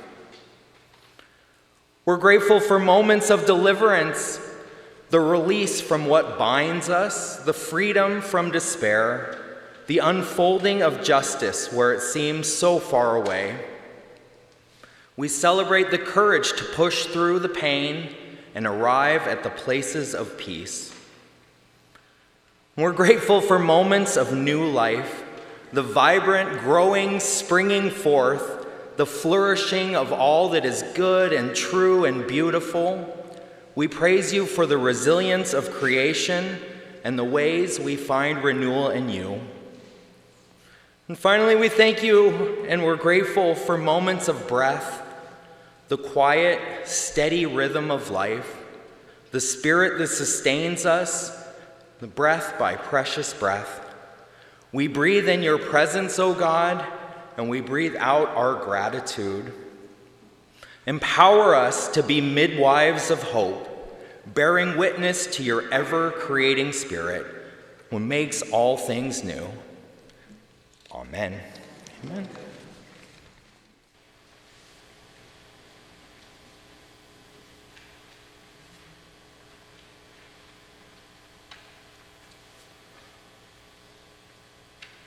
I do it because I can.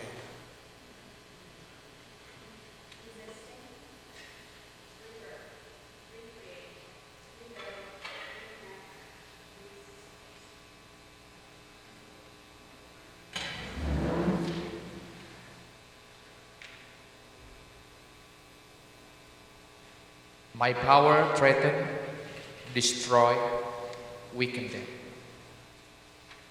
Push beer grown, breathe life-giving waters. Deliberate, destruction, insistent insecurity, exquisite empire.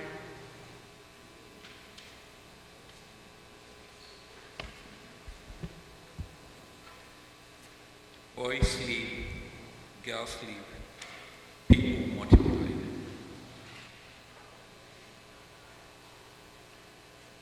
There are more powerful than me.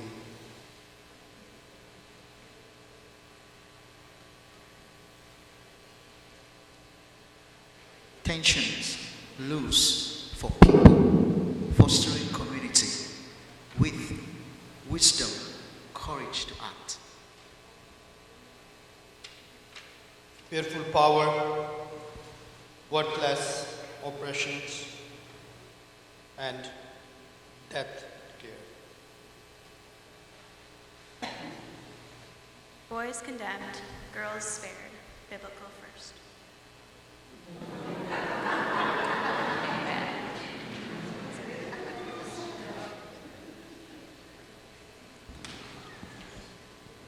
Insecure, separated, misinformed, inappropriate, power, reaction. Life-saving, faithful women, courageous in heart, human rights, caring life. Must maintain my power and pride.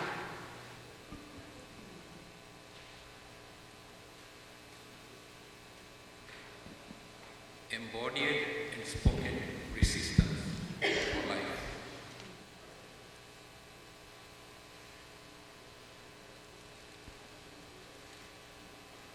Lead with deceiveness, make minority into majority through deceiveness.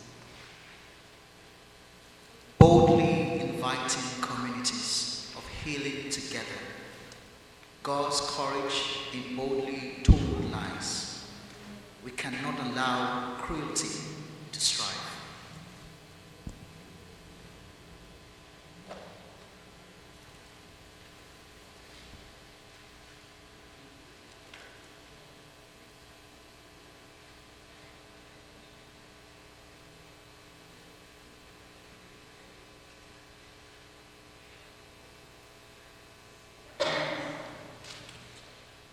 Surviving acknowledgement and worry for all.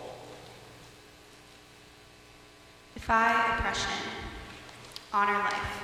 God rejoices.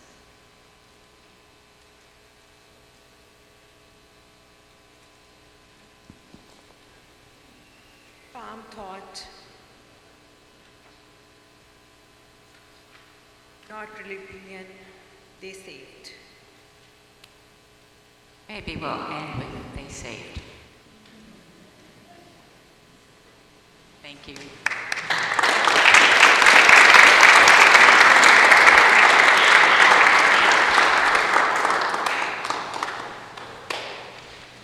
If you'll join me in the litany. Let others underestimate us. Let others underestimate our small acts.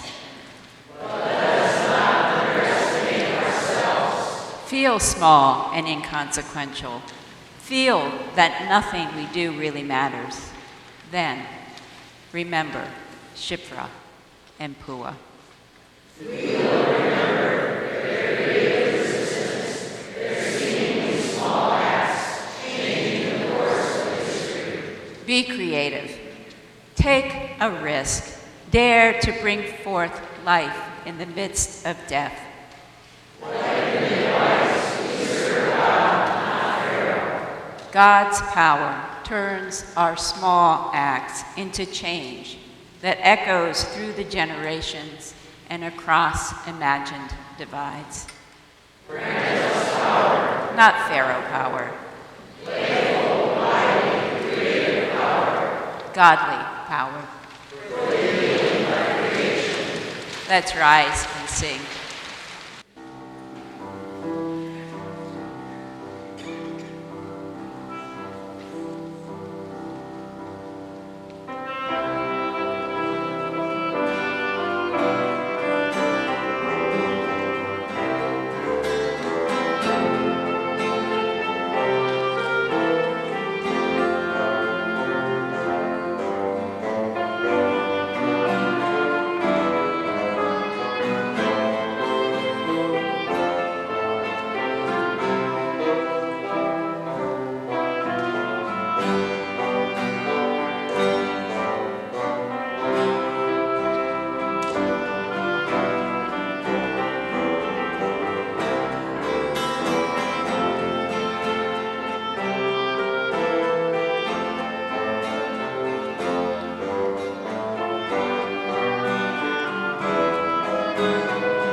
birth a new hope through your breath, wind, and spirit. 1 and 3 and 3 and 1, bless and send us in your name. Amen. Let us pray. God, as we light, guide and strengthen our hands to be your midwives in a world calling for rebirth, a world in need of hope and healing. Empower us to deliver a world in which our children and their children can breathe the clean air of your creation and walk in your promise of abundant life. Bless these stories which we have shared, stories of a crumbling empire, and stories of godly courage, creativity, and resistance. May our imaginations be enriched by these stories. We pray that you bless these letters which we have written to encourage our public leaders in their endeavors to lead our nation and to care for the world and all of its living beings. May the letters find receptive and understanding readers.